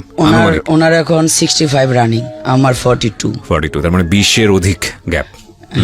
তারপর যখন উনি বলল যে তুমি আমার সবচেয়ে বড় সম্পদ, জি, তুমি অনেক সুন্দরী, তোমাকে যে কেউ আমার ফ্রেন্ড সার্কেল বা যে কেউ দেখে তোমার, না বিয়ের আগে সে মোটামুটি একটা আতঙ্কে আছে আর কি, যেটা সেই যে একটা ওয়াদা করে নিল আর কি। হ্যাঁ হ্যাঁ, ও আদা করে নিল। তারপরে মনে করেন উনি আমাকে যখন বলল, তা আমি বললাম যে আচ্ছা ঠিক আছে, আমি ওনার সাথে কত সালে বিয়ে করলেন মনে আছে? 2000 সালে। 2001-এ। মানে আজ থেকে 18-19 বছর আগের গল্প। হ্যাঁ, উনি ওনার বাসায় চলে যায়, আমি আর আমার বোন আর মেয়ে আমার আম্মুর বাসায় চলে আসি। আচ্ছা, চলে আসার পরে ওনার যে গাড়ি চালায় যে ড্রাইভার, আমার হাজবেন্ডের যে মিরপুর রোডে গাড়ি চলতো, জি, এই 12 নম্বর টু মাজার, গুলিস্তান যে মাজার, ওখানে যে গাড়ি চলতো, এই গাড়িটা যে চালাইতো ওনার ওয়াইফ আমার সম্পর্কে বান্ধবী হয় এক ধরনের। আচ্ছা আচ্ছা। তো ওই বান্ধবীর বাসায় আমার হাজবেন্ড প্রায় আসতো যাইতো ওই ড্রাইভারের কারণে। তো যখন সেদিন আমি যাই তার বাসায়, আমি মাগরিবের আজান হয়, আমি তার বাসায় যাই, আমার ওই বান্ধবীর বাসায় গিয়ে আমি দেখি আমার বান্ধবী ওন্না ছাড়া বসে আছে। আমাকে দেখে আমার বান্ধবী ওন্না টান দিল। ঠিক তাৎক্ষণিকভাবে আমি তাকে কিছু বললাম না, কিন্তু সেটা আমার মেমোরিতে অনেক লাগছে। আপনার হাজবেন্ড ছিল ওখানে? হ্যাঁ। আপনার হাজবেন্ড ওখানে আছে আপনি জানলেন? জেনে গিয়েছিলেন নাকি? না না, এমনিতেই গিয়েছিলেন? আমি এমনিতেই গেছি। বাসায় ভালো লাগতেছিল না, হুট করে কি করলাম, মানে আপসেট মনে হচ্ছিল, তাই ওই বান্ধবীর বাসায় গেছি ওনার সব মানে কথা বলার জন্য যে কেমনি কি। তো যাই এটা দেখে চলে আসলাম। তারপরে উনি আমাকে বললো যে চলো আমরা অনেক জায়গায় হোটেল আছে, যে আমি না হোটেলে যাব না, আপনি একটা বাসা ভাড়া করেন। তো বললো যে আচ্ছা ঠিক আছে, বাসা ভাড়া করো, বাসা দেখো। তো উনি কিছুক্ষণ পরে কথাটা বলে উনি চলে গেল। বললো যে কালকে আমি 11টা-12টার দিকে আসবো 10 নম্বর অমুক জায়গায়, তুমি ওখানে আসলে ওইখানে বাসা দেখব। আমি ওইখানে সকালে গেলাম, যাওয়ার পরে 3-4টা বাসা দেখলাম, দেখে পছন্দ হলো না। পরে একটা বাসা 10 নম্বরে ফলপট্টির এখানে শমশেরের গ্যাজের পিছনে, এখনো গ্যাসটা আছে, তো ওটার পিছনে একটা বাসা, এক রুম সাবলেট ভাড়া দেয়। ওই বাসাটা ভাড়া নিলাম। এই ফাঁকে আমি আবারও বলছি আপনাদেরকে, ওনাদের যে গল্প চলছে সেখানকার একটা ছোট্ট ভিডিও ক্লিপস, একটা কোলাজ আমি বলবো, সবকিছু কম্বাইন করে আমার ইউটিউব চ্যানেলে দেওয়া আছে, আপনারা চাইলে ওখানে এসে দেখতে পারেন। ইউটিউবের ঠিকানা হচ্ছে www.youtube.com/RJKibriya.fm, RJKEBRIA.FM। চ্যানেলটি আছে কিবরিয়া আরজে নামে। অ্যান্ড প্লিজ চ্যানেলটিতে যাওয়ার পরে আপনি লাইক দিতে ভুলবেন না, লাইক তো না, সাবস্ক্রাইব করবেন এবং পাশে যে বেল বাটনটি আছে সেটা অবশ্যই অন করে নেবেন। জি, আপনি বাসা খুঁজছিলেন এবং একটা বাসা খুঁজেও পেলেন। হ্যাঁ, বাসা খুঁজে পেলাম, ওখানে উঠলাম। তারপরে আমার এখান থেকেই আমার জীবনের সংসার শুরু। জি, দ্বিতীয় সংসার। হ্যাঁ, দ্বিতীয় সংসার শুরু তো করতেছিলাম ভালোই। এর ভিতরে আমার 3 সালে আমার ছেলেটা হলো। ছেলেটা হওয়ার পরে ছেলেটা যখন একটু হাঁটে তখন আমার মানে সতীন যাকে বলে, ওনারও আগের ওয়াইফ জানতে পারলো, এসে অনেক মারধর করলো, আমাকে করলো, আমার ছেলেকে করলো। আসছে বাসায় আপনার সাথে দেখা করতে? বাসায় আসছে, জানতে পারছে। আসলে উনি কোনো অসুস্থই ছিল না, উনি একদম সুস্থ ছিল। তো এসে কি কথা হলো, আপনি জানলেন কিভাবে সে একদম সুস্থ ছিল? জানলাম। আপনি আগেই জানতে পেরেছেন নাকি উনি আসার পরে জানতে? না, উনি আসার পরে জানতে পারছি। কি করছে উনি? উনি আসছে, বাসায় পুলিশ নিয়ে আসছে, মারামারি করছে, তারপরে ওনাকে কাগজ দেখানো হয়েছে, উনি সম্পূর্ণ সুস্থ। এটাই ওনার সমস্যা। উনি মেয়ে দেখলে বা ই করলে সেটা আসলে আপনারা আস্তে আস্তে জানতে পারবেন, আমি সামনে বলতেছি তাইলে বুঝতে পারবেন। তো উনি যখন ওনার ওয়াইফ মারধর করে ওনাকে নিয়ে গেল, এভাবে করে অনেক দিন গেল, তাই প্রায় 2-3 বছর ওনাকে নিয়ে যায়, মারে, উনি আবার আসে, ওনাকে ধরে নিয়ে যায়, মারে, আবার উনি আসে। এভাবে করতে করতে 2004-5 সালের দিকে আমি সাভার চলে যাই। কেন? এদিকে আমি কাছাকাছি থাকি, উনি ধরে আমাকে মারে বাসায় এসে। মানে ওনার ওয়াইফ মারে? হ্যাঁ, ধরে আমাকে মারে, আমার এই কোলের ছোট্ট বাবুটা ওকে মারে, মেয়েটাকে মারে না। আচ্ছা, ছেলেটাকেই মারে। ওর তখন বয়স কত? এই বর্ষার তখন ওকে বোঝার মতো বয়স হয়েছে? 3-4 বছর বয়স, স্কুলে যায় এরকম কোনো বয়স? হ্যাঁ, স্কুলে যায়। আচ্ছা, তাহলে আমি ওর কাছ থেকে একটু শুনতে চাই। বর্ষা, আপনার কি মনে আছে, আপনার মা যেটা বললো, এরকম কোনো মেমোরি কি আছে? হ্যাঁ, মনে আছে। কি মনে আছে? একবার যখন আমরা সাভারে চলে আসি, তখন ওইখানে একবার ঝামেলা করছিল উনি আইসা। মানে উনি জানতে পারে যে আমরা সাভারে আসছি। আচ্ছা, তখন এখানে আইসা মানে অনেক ঝামেলা করে আর কি। এটা অনেক পরের গল্প। আচ্ছা, তো আপনার মা যেটা বলছে যে আপনার মূলত ধর্ম বাবাই তো উনি, হাসান সাহেব, ওনার স্ত্রী এসে গায়ে হাত তুলতো এবং এগুলো আপনি তাহলে ছোটবেলায় দেখেছেন? জি। তো আপনি জিজ্ঞেস করতেন আপনার মানকে যে এই লোকটা, এই ভদ্রমহিলাকে কোথা থেকে আসে বা কি অবস্থা? আপনি কি বুঝতেন ওই সময়? আপনি কি বুঝতেন বিষয়গুলো? না, তখন তো আস্তে আস্তে যখন ঢাকায় থাকতাম আর কি, মিরপুরে, তখন তো মাঝে মধ্যে আসতো, তো দেখতে দেখতে আর কি অভ্যস্ত হয়ে গেছে বলতে বুঝতে পারতাম আর কি। ঠিক আছে, আমি আপনার কাছে আবারও যাবো। জি, বলেন। তারপরে আমি যখন সাভার চলে যাই, সাভার গিয়ে তারপরে উনি ক্ষান্ত হয়নি। উনি আমার হাজবেন্ডকে বাসায় আটকে রেখে ওনার যত বাড়ি স্থাবর অস্থাবর যা সবকিছু ছিল, লিখে নিয়েছে। হ্যাঁ, সব ওনাদের নামে লিখে নিছে। নিয়ে ওনাকে শুধু এক কাপড়ে বের করে দিছে, শুধু একটা লুঙ্গি আর একটা গেঞ্জি পরে, সমস্ত কাপড় যা ছিল সব রেখে দিছে। তা উনি আমাকে গিয়ে বললো যে আমি তো আজকে এক কাপড়ে চলে আসছি, তাহলে তুমি কি রাখবা? তুমি তো একসময় আমার অনেক সম্পদ দেখে আসছো। আমার যে আমি অনেক সম্পদ দেখে আসিনি, শুনছি আপনার সম্পদ আছে, বাট সেটা আমি ভোগ করিনি, চোখেও দেখিনি কখনো। হ্যাঁ, চোখেও দেখিনি, বাট সেটা ভোগও করিনি। আপনি আমাকে কখনো একটা বড় মাছও কিনে দেন নাই, বড় একটা মুরগিও এনে দেন নাই, শুধু আমার 4টা ডাল ভাত চাইছি, ওভাবেই দিয়েছেন। 4টা ডাল ভাতি, 5 ভরি গহনও আমাকে দিয়ে দেন নাই। তো এখন যখন এক কাপড়ে আসছেন, তখন যেরকম আপনি আমার কাছে এখন আসে এরকম। এটা বলতে গিয়ে তখন আমিও যখন 2006 সালে আমি সাভার একটা দোকান নেই, ছোট্ট একটা চার দোকান, তখন আমি 1 টাকা কাপ রং চা বিক্রি করি। আপনি বিক্রি করতেন? হ্যাঁ। আচ্ছা। সাথে আমার হাজবেন্ডকে বসে রাখতাম। আমার হাজবেন্ডকে আমি এতই ভালোবাসতাম, উনি কোনো কাজ করলে আমার ভালো লাগতো না, যে এত কষ্টের কাজ। উনি তো একসময় অনেক বিলাসিতা করছে, তো উনি চা বিক্রি করবে বা এরকম করবে, আমার কষ্ট লাগতো ওনার জন্য। উনি আপনার ওখানে থাকতো সাভারে? হ্যাঁ, আমার সাথে সাভার চলে গেল, এখানে সব লিখে দিয়ে। My goodness, what a life! একজন ফ্রিডম ফাইটার। এই জন্যই বোধহয় বলে যে ব্যক্তিগত জীবনের সাথে আসলে এই ধরনের কাজকে না জড়ানোই বোধহয় ভালো। কোটি কোটি টাকার মালিক কি নাই ভদ্রলোকের, সে এখন তারপরেও তো অ্যাটলিস্ট একটা জায়গা পেয়েছে সে, কারণ তার সেকেন্ড ওয়াইফ তাকে এতটা সাপোর্ট দিচ্ছে। At least is a lucky. মানে ওই পর্যন্ত, গল্পের এই পর্যন্ত। তারপর কি হলো? চার দোকানটা আস্তে আস্তে বড় করে ফাস্টফুডের দোকান করলাম। তো এভাবে করতে করতে একদিন পেপারে এই একটা বিজ্ঞাপন দিল যে কাতারে লোক নেবে ইন্সট্রাক্টর। আচ্ছা। তো উনি ইন্টারভিউ দিল, দেওয়ার পরে রোববার দিনই এটা রেজাল্ট আসলো, ভয়েস সেলের থেকে নিবে আর কি। হুম। উনি তো সরকারিভাবে চান্স পাইল। পরে আমার হাজবেন্ডকে পাঠাইলাম, 2007 সালের প্রথম দিক দিয়ে উনি গেল। পরে উনি 2007 সালেই আবার উনি ছুটিতে আসছেন। এদিকে দোকানপাট যা ছিল ওগুলো বিক্রি করে বোনের কাছে টাকা নিয়ে ওনাকে পাঠাইছি। 2007 সালে উনি আসলো, আসার পরে সাভারে অ্যাট এ টাইম 2টা বাড়ি কিনি।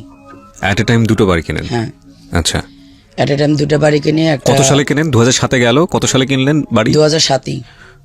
এক বছরের মধ্যে এত ডেভেলপমেন্ট কিভাবে হ্যাঁ, আসলো? উনি ওখানে যে ইনস্ট্রাক্টর গেছে, হ্যাঁ। 2.5 লক্ষ টাকা বেতন। ও মাই গড। ওকে ওকে। এই 2.5 লক্ষ টাকা বেতনের উপরে ওনাকে ওই দেশের এই এনজিওতে ওনাকে একটা লোন দেয়। সেই লোন পায় প্রায় বাংলা টাকার 49 লক্ষ না 50 লক্ষ টাকা। ওই টাকাগুলো দিয়ে আইসা এখানে 4.25% একটা জায়গা আর 5.5% একটা জায়গা কিনি সাভারে 3 নম্বর ওয়ার্ডে। পরে জায়গা কিনে উনি চলে গেল, রেজিস্ট্রেশন করে দিয়ে উনি 1 মাসের ভিতরে চলে গেল। না, ওই যাওয়ার আগেই যখন উনি আসলো তখন আমার ওই ওয়াইফ, যেদিন আমি বাড়িটা মিলাদ দেব সেদিন ওনার ওয়াইফ এসে অনেক মারধর, ওই একটু আগে মেয়ে যেটা বললো আর কি, অনেক মারধর করলো আমাকে, মারধর করলো, ওই বাড়ি করবে না। পরে উনি ওনার বাড়িতে বলল যে এভাবে তো ইরানি এসে এভাবে মারধর করে, এখন বিদেশ থেকে আসছি এখনো মারধর করে, তো এখন কি করব। তো ওনার বড় দুলাভাই তখন বাচ্চা ছিল, তখন ওর বড় দুলাভাই বলল যে এখন যদি তুই না করিস, 2 নৌকায় পাড়া দিস না, তোর যাকে ভালো লাগে তাকে রাখ আর যাকে ভালো না লাগে তাকে ছেড়ে দে। আর যদি আবিদের মাকে ছেড়ে দিস তাহলে আবিদের মাকে আমার কাছে দিয়ে যাস, আমি পালু। আর ইরানির যদি ছেড়ে দিস তাহলে তো আমাদের কোনো কথাই নেই, ওনাদের সাথে ওনাদের পরিবারে ওনাকে দেখতে পারতো না। তো এটা বলার পরে উনি বাড়িতে গেল গা, ওদিনে গিয়ে ডিসিশন নিল, বাড়িতে কথা টথা বলে এসে আগের ওয়াইফকে ছেড়ে দিল। দিয়ে উনি ওই 1 সপ্তাহের ভিতরেই আবার চলে গেল কাতারে। কাতার যাওয়ার পরে এই বাড়ি দুটো কার নামে কিনেছিল উনি? বাড়ি দুটো, একটা ওনার নামে আমার নামে, আর একটা শুধু ওনার নামে। আচ্ছা। চলে যাওয়ার পরে বাড়িতে টুকটাক যা যা কাজ ছিল এগুলো আমি করাইছি। এদিক দিয়ে আমার ভিসাটাও, মানে আপনারও কাতারের ভিসা হয়ে গেছে? হ্যাঁ, ওকে। ভিসা কমপ্লিট করতেছি। উনি ছেলেকে নেবে, আমাকে নেবে, মেয়েকে নেবে না। তাই আমি ওনাকে বলি যে আমার মেয়ের জন্য আমি বিয়ে করছি, আমার মেয়েকে না নিলে আমি যাব না। তখন উনি বলে যে আমি তাহলে আগের ওয়াইফকে নিয়ে আসবো। আমি তুমি তো ওকে ছেড়ে দিছো, ছেড়ে দিলে কি হয়েছে, আমি ওকে আবার কবিল করে আবার নিব, তাও এই মেয়েকে নিব না। আমি কিন্তু তোমার কাছে মেয়ের জন্য বিয়ে করছি। মেয়েকে নেবে না কেন? মেয়েকে পছন্দ করতো না? মেয়ে ওকে ওই কোনো দিনও মেয়েকে ডাকে নেই, কোনো দিনও মেয়ের সাথে কথা বলে নাই, এমনকি কোনো দিনও মেয়েটাকে বলে নাই যে আম্মু বা এই বর্ষা বা এদিকে। কোনো দিন ও এই তিম বইলা ওর মাথারে কখনো হাত বলে নেই যে আয় বা একটু খা বা এই জিনিসটা নেই। আমার মেয়েকে আমি যদি কোনো কিছু দিছি, চুরি করে দিছি। আপনি কিছু বলতে চান বর্ষার বিষয়ে? আপনার বাবার এরকম, এই যে আপনার মা বললো, এগুলো নিয়ে কোনো ঘটনা, কোনো মেমোরি কি আছে যেটা বলতে চান আপনি? হ্যাঁ, সবকিছু তো মনে আছে, কারণ আব্বু তো গেছে বেশি দিন হয় নাই। হ্যাঁ। তো আব্বু যা যা করতো সবই তো মনে আছে। ও তো মানে আহসান সাহেব কি বাবা হিসেবেই জানতো, কারণ ও তো আসলে ওর বাবাকে দেখে নাই, জানেও না। এখনো তার বাবাকে সে আমার চেয়ে বেশি শ্রদ্ধা সম্মান করে। এখন সে তাকে কখনোই অবজ্ঞার চোখে দেখে না। তার বাবা যে বাবা, সে বড় গলে আব্বু বলে ডাকে সবার সামনে সব সময়। ইজ ভেরি আনলাকি ম্যান, আর কিছুই বলার নাই। পুরো এপিসোডটা একটা মায়ের খেলা, প্রিয় শ্রোতা। আমি রিকোয়েস্ট করবো আপনাদেরকে, যারা এতক্ষণ পর্যন্ত শুনেছেন, শেষ পর্যন্ত শুনবেন। এবং আমি বিশেষ বিশেষ কিছু পর্বে আপনাদেরকে রিকোয়েস্ট করি, আজকেও সেই রিকোয়েস্টটাই করতে চাই। ধৈর্য ধরে শুনবেন এবং এই ভিডিও ফুটেজ যেটা আছে আমার ইউটিউবে এসে দেখেন, তাহলে বুঝবেন যে কেন আমরা এই ধরনের কথা বলছি। ওকে, বলেন তারপর। পরে অনেক যুদ্ধ করে অনেক কিছু বলে টলে উনি আমাকে মেয়ে নিতে উনি যাবে না। যখন উনি যাইতে রাজি না হলো তখন উনি বাধ্য হয়ে বলল যে আচ্ছা ঠিক আছে, বর্ষার পাসপোর্ট বানাও, ওকে নিয়ে আসো। নিয়ে গেলাম। ওখানে গিয়ে উনি আমার ছেলেকে স্কুলে ভর্তি করছে, মেয়েকে করেনি। কাতারে? হ্যাঁ। কোন বয়সে গেছে ও? কোন কোন ক্লাস থাকা অবস্থায়? কেজিতে, একদম ছোট? ছোট। আচ্ছা। হ্যাঁ, ছেলেতে একদম প্লেতে ভর্তি করছে, ছেলেকে ভর্তি করছে, মেয়েকে করেনি। তো যখন মেয়েটাকে না করাইছে ওর মন খারাপ লাগে না, খুব ওইখান স্বাভাবিক, থেকে স্কুলে খুব স্বাভাবিক, পড়তো। হ্যাঁ। তো ওখানে এক চিটাঙ্গা ভাইয়ের সাথে পরিচয় হলো, উনি ওখানকার অনেক বড় বিজনেসম্যান। তা ওনাকে বলার পরে উনি বলল যে আপনি কোনো চিন্তা করেন না, আমি ওর পড়ার খরচ দিব। তো ওই ভাইয়াটা ওকে নিয়ে বাংলাদেশ এম্বাসি স্কুলে ভর্তি করলো, ভর্তি করে ওর পড়ার যা খরচ উনি দিত। কিন্তু আপনি কাতারে গিয়ে চিটাগংয়ের যে ভদ্রলোকের সাপোর্ট নিচ্ছেন, এটা নিয়ে আপনার ফ্যামিলিতে কোনো ঝামেলা হতো না? না, উনি বরঞ্চ খুশি হইতো যে উনি টাকা দিচ্ছে। আর উনি, আপনি যেটা সংসার অশান্তি হইতো, উনি যদি ভাবতো যে আমি দুশ্চরিত্রা, তাইলে ওনার কাছে অশান্তি মনে হতো। কিন্তু উনি তো আমাকে বিভিন্নভাবে বাজাইছে, বিভিন্নভাবে ট্রাই করে দেখছে যে আসলে কোনো ঝামেলা। বিভিন্নভাবে ওনার ফ্রেন্ড সার্কেল দিয়ে টাকা পাঠায় দিয়ে বিভিন্নভাবে ট্রাই করে দেখছে। আমাকে কেউ কখনো টলাইতে পারেনি। কোরআন শরীফ শপথ করছি সেটা না, এমনিতেও আমাকে কেউ টলাতে পারেনি। পরে এভাবে করতে করতে কিছুদিন আমি ঘরে থাকার পরে আমি বললাম যে আমার এভাবে ভালো লাগে না, আমার একটা চাকরি বাকরি ধরায় দাও, বাসায় কাজ হোক, যেই কাজ হোক। আর পরে বললো যে কি কাজ করবা? পরে আমি বললাম দেখো কি কাজ করা যায়। এর ভিতরে 5 মাস 6 মাস হওয়ার পরে আমরা যে ফ্ল্যাটে থাকি, এটা একটা বাংলাদেশি অ্যাম্বাসির সেটার ড্রাইভার ছিল। তো উনি আর কি পুরো ফ্ল্যাটটা পাইছে, 6টা রুম ছিল। তো উনি রুমগুলো ব্যবহার করতে 2টা রুম উনি ভাড়া দিছে, একটা কেরালা নার্স আর একটা আমরা ব্যবহার করতাম, বাকিটি সব উনি ব্যবহার করতো। যে অ্যাম্বাসেডাররা মাঝে মাঝে আসতো, তো এর জন্য উনি পুরো ফ্ল্যাটটা ইউজ করতো, 2টা রুম ভাড়া দিছে। পরে উনি করছে কি, এই আমি ওই কেরালা মহিলাটার, আমার হাজবেন্ড বা যাদের সাথে থাকতাম কেউই জানতো না। আমার এই মেয়েটা মাঝে মাঝে দেখতো, দেখে বলতো, ও তো ছোট ছিল, বলতো আম্মু তুমি আন্টির কাপড় চোপড় ধোকে, হয়তো বড় এখন মনে আছে কিনা জানি না। আমি বললাম এমনি তোমার আন্টি তো বাবু হইব, ধুইতে পারে না, আমি ধুয়ে দিই। তো ধুয়ে দিলে কি হয়? ওনার ওই কাপড় ধুয়ে দিতাম, উনি ওইখান থেকে একটা টাকা আমাকে দিত, 400 রিয়াল করে দিত। তো সেটা আমি আমার মেয়ের জন্য বই খাতা লাগতো, এটা লাগতো, সেটা লাগতো, কাপড় চোপড় লাগতো, ওইটা আমার মেয়ের জন্যই আমি বের করতাম। তো এমন করতে করতে উনি যে জায়গায় চাকরি করে, ওইখানকার এক ছেলে আসলো বাসায় দাওয়াত খেতে। আমি বললাম লিঙ্কন আমাকে একটা চাকরির ব্যবস্থা করে দেখো। কি চাকরি করবেন ভাবি, আপনার তো বেশি পড়াশোনাও না, আর ইংলিশও বলতে পারেন না, হিন্দি বলতে পারেন না, কি চাকরি করবেন? তা আমি বললাম যে কোনো একটা চাকরি দেখেন, যদি কারো বাসা বাড়িতেও হয় তাও সমস্যা নেই, টাকার তো দরকার। তো ওইখানে উনি নিয়ে গেল ফ্যামিলি ফুড প্ল্যান, মানে এটা একটা শপ, বিশাল বড় শপ। এই শপে নিয়ে গেল। তা আমার হাজব্যান্ডও গেল, গিয়ে ওইখানে ম্যানেজারের সামনে বলল, ওই লিঙ্কনে বলল যে আমার ভাবি চাকরি করবে। তো উনি বলল যে ওনার এডুকেশন কি? তো বলল যে আমার হাজব্যান্ড বলল ওনার কোনো এডুকেশন নাই, উনি মাত্র 8 পর্যন্ত পড়াশোনা করছে। বললো যে এই মাদার ল্যাঙ্গুয়েজে কি হবো, বাসা থাকতে থাকতে কখনো ফাঁসি দিতে যায়, কখনো বিষ খাইতে যায়, কখনো অ্যাডনর্মাল হয়ে যায়।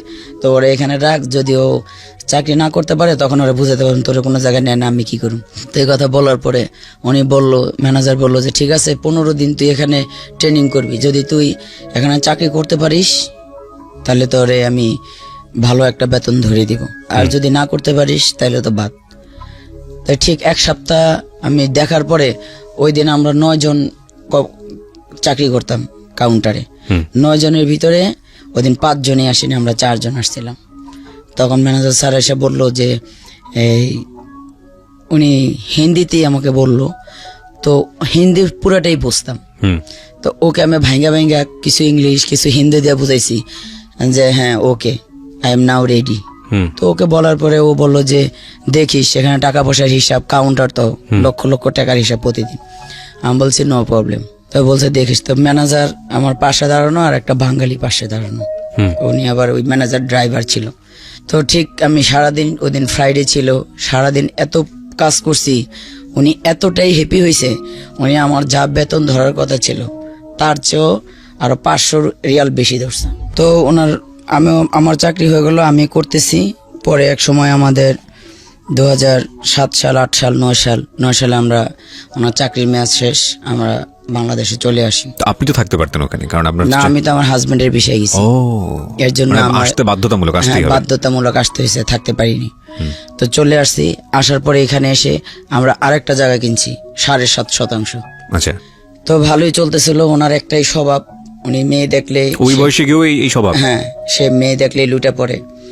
এই নিয়ে ঘরে প্রতিদিনই অশান্তি, এই বিচার ও বিচার করে, যতই ওনাকে বোঝায় ওই তাল গাছ ভরাট ওনার কাছে রাত্রে বোঝায়, সকালে উনি সেই মেয়েদের পিছে দৌড়ায়। এমন করতে করতে উনি সেই জাহাঙ্গীরনগরের বাড়ি বিক্রি করলো। তারপরে 3 নম্বর ওয়ার্ডে মুক্তা কমিশনারের বাসার সামনে যে বাড়ি 5.5% সেগুলো এই 2টা আমার নামে ছিল, এই 2টা আমাকে দিয়ে আগে বিক্রি করলো। আপনি রাজি হলেন কারণ আমি রাজি হলাম। হাজব্যান্ড বিভিন্নভাবে বুঝায়। আসলে আমি এই যে এখন যে পরিস্থিতিতে আমি এতটা শক্ত, আমি আসলে এতটা শক্ত ছিলেন না আপনি তখন? ছিলাম না। তো উনি করলো কি 2016 সালে উনি একটা বাড়ি কিনবে, সিআরপির গেটে 4 তলা বাড়ি। এই বাড়িটা বিক্রি করে আমরা সেই বাড়িটা বায়না করছি। ওইটা যখন বায়না করি 16 সালে, তখনই আমি অনেক অসুস্থ। হঠাৎ করে আমি বিছানায় পড়ে যাই কোমর ব্যথায়। আচ্ছা। যখন কোমর ব্যথায় বিছানায় পড়ে যাই, 3 মাস বিছানায়। একদিন এত অসুস্থ হয়ে পড়ছি, উনি আমাকে ডাক্তারের কাছে নেয়ই না। পরে একদিন যখন একদম বাথরুম থেকে উঠে আসতে পারতেছিলাম না, মেয়ে ছেলে ওর বাবা মিলে উঠাই না আমাকে এনাম ক্লিনিকে নিয়ে যায়। ওখানে অর্থোপেডিক ডাক্তার দেখায়। অর্থোপেডিক ডাক্তার সব টেস্ট করে বলে যে ওনার কোনো অর্থোপেডিক সমস্যা নাই, ওনাকে একটা গাইনি ডাক্তার দেখান। গাইনি ডাক্তার স্বাভাবিক টেস্ট না করেই ধরেই উনি বলছে যে মেবি ওনার ক্যান্সার হয়েছে। মানে কোনো টেস্ট মেস্ট না করেই একদম গাইনি ডাক্তার একদম প্রথমেই বলছে যে 100% না, আমি 99% শিওর যে ক্যান্সার। কেন? উনি কি সিমটমে বলছে আমি বলতে পারি না। আচ্ছা। কিন্তু উনি ডাক্তারি ভাষায় ওনার ভাষায় বলছে। আচ্ছা। ঠিক উনি আমাকে বায়োপসি করতে দিল, যে কথা সেই কাজ, আমার ক্যান্সার ধরা পড়লো। মানে প্রথম টেস্টই ধরা পড়লো? হ্যাঁ, প্রথম টেস্টে সাভার এনাম ক্লিনিকে আমার ক্যান্সার ধরা পড়লো। তা অনেকে বলে এনাম ক্লিনিকের রিপোর্ট ভালো না, এর জন্য আমি চলে গেলাম আবার ক্যান্সার হসপিটালে। আচ্ছা। ওখানে গিয়েও সেই রিপোর্ট করালাম, সেই একই রিপোর্ট, ক্যান্সার সেকেন্ড স্টেপে চলে আসছে। কত সালে ধরা পড়লো এটা? কত সালে? এই 17 সালের প্রথম দিকে, মানে 16 সাল থেকে অসুস্থ, 17 সালে প্রথম দিকে ধরা পড়লো। কোথায় ক্যান্সারটা? জ্বরের আউটসাইডে, সেকেন্ড স্টেজে। হ্যাঁ। এর ভিতরে আমার হাজবেন্ড আজকে 15 দিন আসে না, কালকে 10 দিন আসে না, পরশু দিনে 3 দিন আসে না। কই যায়? বাড়িতে যায় কেন? জমি জমানের ভাইদের সাথে গ্যাঞ্জাম আছে। হঠাৎ করে ছেলে আর মেয়ে বলতেছে কি আব্বুর আজকে পিছে পিছে ধরবো। আব্বু কই যায়? এই ঘটনাটা আপনার মেয়ে তো বলতে পারবে, যেহেতু ওরাই ফলো করার কথা বাবাকে। হ্যাঁ, ওরাই ফলো করছে। কি হয়েছিল একটু বলেন তো আমাকে বর্ষা। আব্বু হচ্ছে ভাই আম্মুকে ফোন দিছিল যে আবিদের সাথে দেখা করবে। তারপরে হচ্ছে আবিদের তো ফোন ছিল না, পরে আম্মুর ফোন নিয়ে আমরা স্ট্যান্ডে গেছি আব্বুর সাথে দেখা করার জন্য। পরে আব্বু আর কি জানতো না যে আমি যাব। আমি আবার আম্মুরে বললাম যে আম্মু আর কি একটু সন্দেহ করতো আব্বুকে। আম্মু মাঝে মধ্যে বলতো। তাই আমি আবার আম্মুরে বললাম যে আম্মু কয়দিন পরে তো ঈদ, তো যদি আব্বুর যদি কিছু দেখা করা থাকে বা হয়, যদি কিছু হয়ে থাকে তাহলে আজকেই যাবে মনে হয়, কারণ এত রাত্রে তো গ্রামে যাওয়ার কথা না। পরে বলে যে আচ্ছা ঠিক আছে তাহলে যাও। আম্মু যাইতে দিতে চাইনি প্রথমে। আচ্ছা। পরে আম্মুর ফোন নিয়ে পরে আমরা বের হই। আমি আর কি অন্য ভালোভাবে মুখ টুক বাইধা পরে যাই। প্রথমে আবিদের সাথে মানে আমার ভাইয়ের সাথে দেখা করে আব্বু কথাবার্তা বলে। পরে স্ট্যান্ডে একটা মসজিদ আছে, সেই মসজিদে আর কি আব্বু ঈশার নামাজটা পড়ে। পরে হচ্ছে আব্বু বের হয়, আব্বু বের হয়, আমরা বাহিরেই আর কি দূরে দাঁড়ায় থাকি আব্বুকে দেখার জন্য। পরে আব্বুর পিছনে পিছনে যাই, আব্বু মুরগি কিনছে, মানে বাজার টাজার করছে। তখন হচ্ছে আরো বেশি সন্দেহ লাগলো, যেহেতু বাসার থেকে ফোনই বলে দিছে সে বাসায় যাবে না, আর গ্রামে গেলে তার এখান থেকে বাজার করে নেওয়ার কথা না। তারপরে হচ্ছে আব্বু কি করলো, বাজার টাজার করে একটু ওইখানে একটু ঘুরলো, ফোনে কথা বললো। পরে রোড পার হয়েছে, মজিদপুরের ওদিকে আর কি রোড পার হয়েছে। রিক্সাতে উঠে আব্বু চলে যেতেছে, আর আমরা রিক্সা পাইনি, অটো রিক্সা ছিল তো রিক্সা পাই নাই, তাই আর আমরা রিক্সাও নেই। তারপরে আব্বুর অটো রিক্সার পিছনে পিছনে দৌড়াইতে আমি আর আমার ভাই গেছি। যাইতে যাইতে হচ্ছে উনি মাঝপথে আবার রিক্সা থামাইছিল, দুধ কলা টলা এগুলো কিনছে। তারপরে আমরা আবার দৌড়াইতে অনেক দূর, মানে সেই জায়গাটা আমরা চিনি না আর কি, কখনো যাইনি। তো সেইখানে গেছি, যাওয়ার পরে আব্বু একটা গলি, অনেক বিশাল বড় একটা গলি, অন্ধকার আর কি, ওইখানে আব্বু ঢুকছে, আমরা ফলো করছি। তখন আম্মুকে ফোন দিছি যে আম্মু তুমি, মানে যারা আর কি আব্বুর বিচার করতো সবসময় আম্মুর দোষ দিত, কেউ আব্বুর দোষ দিত না। তাই আমরা আম্মুকে ফোন দিছি যে আম্মু তোমরা সবাইকে নিয়ে দরকার হয় যারা আশেপাশে আসে তাদেরকে নিয়ে আসো, কারণ প্রমাণ তো এখন এরকম তো আর প্রমাণ পাওয়া যাবে না। তারপরে হচ্ছে আম্মুকে ফোন দিছে, আম্মু আসতে না আসতেই আব্বু কি করছে বুঝে গেছে, মানে ওই মহিলাটা বুঝে গেছে যে আমরা আসছি। কারণ আব্বু যখন ভিতরে ঢুকে তখন ওই যে বাসায় ঢুকে সেই বাসার গেটে ওই মহিলাটা দাঁড়ায় ছিল, আমাদের দেখছে। নিশ্চয়ই মহিলাটা আমাদের চিনতো, তাই ওনার সন্দেহ হয়েছে, পরে আব্বুকে বলছে। তো আম্মুর আসতে আসতেই আব্বু চলে গেছে, মানে মহিলাও নাই আব্বুও নেই। পরে খুঁজতে খুঁজতে এখন আব্বু যেহেতু এই বাসায় আসছে নিশ্চয়ই কিছু না কিছু আছে, এখন কেউ কিছুই বলে না। তো কথা বলতে বলতে চিলাচিলি করতে করতে তখন ওই মহিলাটা বের হয়। বের হওয়ার পরে যেহেতু আমি আব্বু বলেই জানি আমার অধিকারটা সব থেকে বেশি, কারণ আমি তার প্রথম সন্তান ধরতে গেলে। তো আমি মানে ওনাকে বলি, রাগের মাথায় আমি তার সন্তান, অনেক কিছুই বলতে পারি। আমি বলছি আপনি কিভাবে আসলেন, কি কি কারণে আসলেন, সব জানি না শুনে কিভাবে আসলেন, আপনি কি জানেন না তার 2টা সন্তান আছে, তার সংসার আছে? বলে তার তো 2টা সন্তান নেই, তার তো একটা সন্তান, তুই কথা বলিস কেন? না আমাকে বললো তুই তো তার কিছুই না। তখন তো সেখানে আমার কিছু বলার থাকে না। তারপর আমি বললাম যে মানে, পরে বলে আমি সব জানি না শুনেই আসছি, কিছু না জানি না আসিনি। তো আমরা ওই পর্যায়ে চলে আসি, কারণ তখন তো আমাদের কিছু বলার থাকে না। এখানের বাসার বাড়িওয়ালাও বলছে যে উনি ওনাকে বিয়ে করেই এই বাসা ভাড়া নিছে, এখানে তো আপনার এখানে কোনো কিছু বলার থাকে না আমাদের কাছে। ওনার তার মানে আপনারা জানতে পারলেন যে উনি আরেকটা বিয়ে করেছে। উনি বলছে আমি সব জানি আসছি, আপনার যে ক্যান্সার ধরা পড়ছে তারপরে এর জন্যই বিয়ে করছে। ক্যান্সার ধরা পড়ছে এই কারণে বিয়ে করেছে। এটা 2017 সালের গল্প। আচ্ছা, তারপর কি হলো আপনার কাছ থেকে শুনি আলেয়া জি। পরে উনি আমাকে রাখবেই না, আমি গেলাম আমাদের এলাকার মুক্তা কমিশনার কাছে বিচার দিলাম, এলাকার সবার কাছে বিচার দিলাম। ওখানে বিচার হলো, সব বিচারে বসে বললাম যে সমস্যা কি। উনি আমার কোনো দোষ দিতে পারলো না, আমি ওনার একটাই দোষ দিছি, ওনার মেয়েলি স্বভাব আছে। তো উনি বলল যে না আমার কোনো মেয়েলি স্বভাব নেই। তাই বললো যে কি কি স্বভাব নেই বলতে পারেন। তারপরে ওনারে আমি সমস্ত উনি কমিশনার বলল আপনার কথার সাথে প্রমাণ দিতে হবে।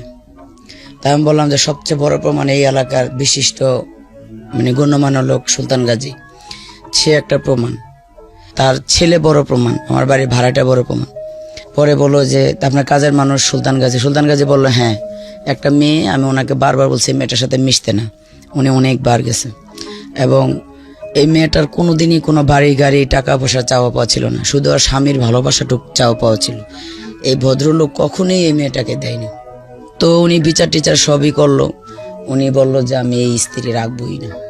আল্লাহ মাফ করুক, হেদায়েত দিক ওনাকে। ঠিক আছে, আমরা আর নাই বা বলি ওনার সম্পর্কে। এরপরে কি দাঁড়ালো, রেজাল্টটা কি দাঁড়ালো? তারপরে তো বিচার হলো, উনি আমাকে রাখবে না। তা কমিশনার বলল যে আচ্ছা ঠিক আছে, ওনার যে দাবি দাবা চাওয়া পাওয়া দিয়ে দেন। তা উনি বললো যে ওনার 80,000 টাকা কাবিন, এটা দিয়ে দেন। তা আমি বলছি আমার 80,000 টাকা তো কাবিন না, আমি বিদেশ গিয়ে ইনকাম করছি, আমার কিছু গহনা ছিল, সব মিলিয়ে জিলেই তো আমি ওইখানে 8,50,000 টাকা পাবো। তো কমিশনার প্রথম দিন বলল যে ওইটা বাদ, আপনি করেন লিখিত দেন। পরে লিখিত দিছি, ওইটা একজোট হলো, বিচার হলো। কমিশনার বলল যে যা বাড়ি বিক্রি করছেন এর অর্ধেক টাকা আপনি নেবেন, ওনাকে রাখলেও দিবেন, না রাখলেও দিবেন। উনি আমাকে 3 দিন পরে ডেকে বলে যে না, এই বিচার হবে না, সামনে বিচার হবে, আপনাকে কোনো টাকা দেওয়া হবে না, শুধু আপনার কাবিনের টাকা নিয়ে যান, নাহলে আপনি উচ্চতরে যান, মানে কোর্ট করেন বা পুলিশের কাছে যান। কোর্ট করেন, পুলিশ করেন। পরে আমি ওনাকে রাগের মাথায় বলছি আপনাকে কয় লাখ টাকা ঘুষ দিছে, ঘুষ খেয়ে এটা বলতেছেন। আমি অবশ্যই আজকে আমার পাশে কেউ নাই, আপনি দাঁড়াইছিলেন, আজকে আপনি সরে গেলেন। পরে বিচারে হয়েছিল আমার ওই যে আমি যে চাকরি করছি সেই টাকাটা দিবে, আমার আদৌ সেই টাকাটা দেয়নি। পরে এই 16-17 সালের প্রথম দিক থেকেই আমি ক্যান্সারে ভুগতে ভুগতে আমার এক জায়গা থেকে 6 লক্ষ টাকা লোন করি এই ক্যান্সারের ট্রিটমেন্ট করার জন্য। হ্যাঁ, বলছে যে 9 লক্ষ টাকার বেশি লাগতে পারে, মেডিসিন, অপারেশন, তারপরে কেমো, থেরাপি মিলে ক্যান্সার হসপিটাল থেকে বলছে। তো আমি একটা সমিতির কাছ থেকে 6 লক্ষ টাকা লোন করি। এরা লোনটা এই কারণে দিছে, আমার লেনদেন আমি সবসময় করতাম, আমার ভালো বিদায় এরা লোনটা দিছে। কিন্তু এরা জানতো না যে আমার লোনটা ব্লক হয়ে যাবে। এখন আমার লোনটার এগেইনস্টে কেস হয়েছে, আমি লোনটা দিতে পারিনি, তাদের লাভও দিতে পারিনি, আসলও দিতে পারিনি। তাই এভাবে করতে করতে ওই টাকাটা আমার কাছেই ছিল। এইদিকে অনেক ডাক্তার দেখাইছি, ওষুধ খাইছি, এটা করছি, টাকা কিছু ভাঙ্গা হয়ে গেছিল, কিছু ছিল। আমি 18 সালের শেষে আমার এই ক্যান্সার নিয়ে আমি ভেলুরে যাই, কিন্তু ভেলুরে যাব কার সাথে যাইতে পারি না। আমার হাজব্যান্ডকে আমার সাথে তার ছাড়াছাড়ি হয়নি, কিন্তু সে আলাদা থাকে, সে সিআরপির 4তলা বাড়িতে এখন সে বসবাস করে, সে মহিলাকে নিয়ে। মানে যেই বায়না করেছিলেন যেই বাড়িটা হ্যাঁ, আপনি? যে বাড়িটা। মুক্তা কমিশনার এলাকার মানুষ বিচার করে বলে, আহসান সাহেব আপনার সাথে তো তার ছাড়াছাড়ি হয় নাই, তার সাথে আপনার 17-18 বছর সংসার করছেন, আপনি তাকে নিয়ে যান, ট্রিটমেন্টের টাকা তো সেই দিবে, আপনি দিবেন না, শুধু ওই করেন। পরে সে রাজি হয় না, অনেক কষ্ট করে তাকে রাজি করে। করানোর পর তার ভিসা লাগাই আমি, তাকে সে প্লেন দিয়ে আমি নিয়ে যাই। সমস্ত টাকা আমার টাকা খরচে, আমি টাকা আমার কিছু বন্ধু বান্ধব দিছে, কিছু ভাই বোন দিছে, কিছু লোনের টাকা ছিল। ভেলুর যখন যাই, আমার ট্রিটমেন্ট যখন শুরু হয়, যখন আমার শরীরে একটা কেমো আর 4টা রেডিয়েশন দেয়, ঠিক সেদিন সে আমাকে বলল যে আমার বাথরুম ধরছে। আমি বললাম আমাকে তো এখন রেডিয়েশন দিবে, আমি একটু বাথরুম থেকে আসি, তারপর তুমি যাই। এ কথা বলে আমি বাথরুমতে আসলাম। পরে সে ব্যাগটা আমাকে দিয়ে দিল। দিয়ে দেওয়ার পরে সে আমাকে সেই রেডিয়েশন রুমে রাইখা সে পালাইয়া ঢাকা চলে আসে বাংলাদেশে। আমি সেই দেশে একা ট্রিটমেন্ট করি। ডাক্তাররা বলে যে ক্যান্সারের রোগীদের আমরা একা ট্রিটমেন্ট দিব না। আমি সেই ডাক্তারের পায়ে ধরে কি কান্না। ডাক্তার বলে যে না, কোনো ট্রিটমেন্ট দিব না, ক্যান্সারের রোগীরা কেমো দিলে যে কোনো সময় মারা যায়, দিবেই না। আমি অনেক কান্নাকাটি করলাম সেই 2টা থেকে 5টা পর্যন্ত। ডাক্তারের পাও আমি আর ছাড়লাম না, যে আমাকে ট্রিটমেন্ট না দিলে আমার 2টা বাচ্চা আছে, আমার বাচ্চা 2টার কেউ নাই। ওরা তো বাংলা বোঝে না, ওদের হিন্দি ইংলিশে। অনেক 5টা 6টা বাজে, তখন উনি বিভিন্ন ডাক্তারদের নিয়ে বোর্ড মিটিং বসে বলে যে ঠিক আছে এখন কি করা যায়। ও তো সেই 2টা থেকে কান্না শুরু করছে, কান্না থামাইতেছে না। পরে বললো যে ঠিক আছে, রেডিয়েশন তো তুমি একা একা এসে দিতে পারবা, কেমন দিন তুমি কাউকে রাইখো সিগনেচার দেওয়ার জন্য। আমি বলছি আচ্ছা। তো আমি এতটাই ওখানে টাকার জন্য অনেক সময় খাইতেও পারিনি মানুষের কাছ থেকে। ওখানে আমি বাচ্চার কাছে চিকিৎসা করতে পারি নাই। আমি ওর কাছে এতগুলো টাকা পাই, ও আমাকে 1টা টাকাও দেয় নাই। আমার যে মেন ডাক্তার জবা শেঠি, সেও আমাকে মাঝে মাঝে খাবার জন্য টাকা দিত। শেষ পর্যন্ত কি মানে পারলেন ট্রিটমেন্টটা সাকসেসফুল করতে? ট্রিটমেন্ট এখনো, ক্যান্সার ট্রিটমেন্ট তো একবারই শেষ হয় না। আমার এই পর্যন্ত প্রায় 12 লক্ষ টাকা গেছে, এই ধার দেনা, লোন, সুদে, এভাবে চলতেছে। ওইখানকার ট্রিটমেন্ট কমপ্লিট হয়েছিল নাকি কমপ্লিট ছাড়াই ফিরে না, আসতে? এখনো ট্রিটমেন্ট চলছে। ও এখনো যেতে হয় হ্যাঁ, আপনাকে ওখানে? আমি 3 মাস থেকে চলে আসার পরে আমি আবারও গত মাসে আমি গেছি, যার 27 দিন থেকে আবারও সামনের মাসের 5 তারিখে আমার যাওয়ার ডেট। কি পরিমাণ টাকা লাগতে পারে এই ট্রিটমেন্ট কমপ্লিট করতে? আসলে কিছু বলেছে? ক্যান্সারের ট্রিটমেন্ট তো এটা কোনো বলে কেউ হয় না। আমার প্রত্যেক 3 মাস পর পরই এখন ট্রিটমেন্টের জন্য যাইতে হবে। আর যদি বেশি সিরিয়াস হয়ে যায়, এখন আমার এই হাতটা বন্ধ হয়ে যাচ্ছে, হাতটা সারাক্ষণ প্যারালাইসিসের মতন, হাতটা দিয়ে এমন ভালো কিছু করতে পারি না, কিছু ধরে খেতে পারি না, পড়ে যায় হাত থেকে। অনেক টাকারই প্রয়োজন, আর পিছনের লোনগুলো তো আছেই। আর ঘর ভাড়া পাচ্ছে ডিসেম্বর থেকে জুন পর্যন্ত। আমি গত কালকে সারাদিন আমার এই 2 ছেলে মেয়েকে নিয়ে সারাদিন সকালে পানি ভাত দিয়ে মরিচ দিয়ে খাইছি, বিকালেও সে মরিচ দিয়ে পেঁয়াজ দিয়ে ভর্তা করছি, সন্ধ্যার সময় 1 আটি লাউ শাক আনছি 10 টাকা দিয়ে, সেটা আজকে শুধু নিরামিষ পাকায় খেয়ে এখানে আসলাম। আমার একটাই কষ্ট যে উনি এই কোরআন শরীফ শপথ করো আমাকে ফেলে চলে গেছে, আমার কি ছিল না। রোগ তো আমাকে আল্লাহ দিছে, আমি তো রোগটা বানাই নেই। প্রিয় শ্রোতা, এটা একটা জীবন গল্প, খুব ছোট করে তোলা একটা জীবন গল্প। একটু যদি ফ্ল্যাশব্যাকে যান তাহলে দেখবেন যে এই আলেয়া যে বাসের সিটের নিচে করে পালিয়ে ঢাকা শহরে এসেছিল শুধু ছোটবেলায় বিয়ে করবে না বলে। তারপর সে একসময় সেই পরিবারেরই হাল ধরেছে। শুধু সেই পরিবার না, তার খালার পরিবার, খালাতো ভাই বোনদেরকে মানুষ করার পেছনেও তার একটা ভূমিকা আছে।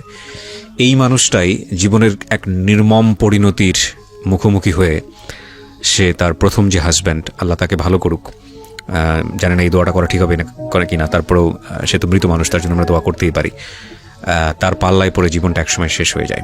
যে ভিডিওতে যে মেয়েটিকে আপনারা দেখতে পেয়েছেন বর্ষা, শুধু এই মেয়েটিকে সুন্দরভাবে লালন পালন করার জন্য সে একসময় এমন একটা মানুষের হাত ধরেছিল, তাকে কন্ডিশনই দিয়েছিল যে আমার কিছু লাগবে না, শুধু আমার মেয়েটাকে তুমি মানুষ করো। সেটাও সে হয়নি। এবং নিয়তির এমন কি নির্মম পরিহাস। একটা কথা আছে, সৃষ্টিকর্তা কখনো আমাদের অমঙ্গল চান না, নিশ্চয়ই চান না, আমি এটা অনেক বেশি বিলিভ করি। এবং সেই পরিণতি এমন একটা জায়গায় এসে দাঁড় করিয়েছে তাকে যে সে এখন ক্যান্সারের একটা পেশেন্ট, এবং তার যে বর্তমান অবস্থা, সম্পদ তার হাতে এসছে কিন্তু সম্পদ তার হাত থেকে অনেকবার চলে গেছে, এবং এমন একটা ভয়ঙ্কর অবস্থার মধ্যে সে আছে যেটা আসলে বলে কয়ে বোঝানোর মতো না। বাট ওই যে বললাম যে নিশ্চয়ই আল্লাহ ভালো কিছু চান, যে কারণে হয়তো সে জীবন গল্পে এসছে।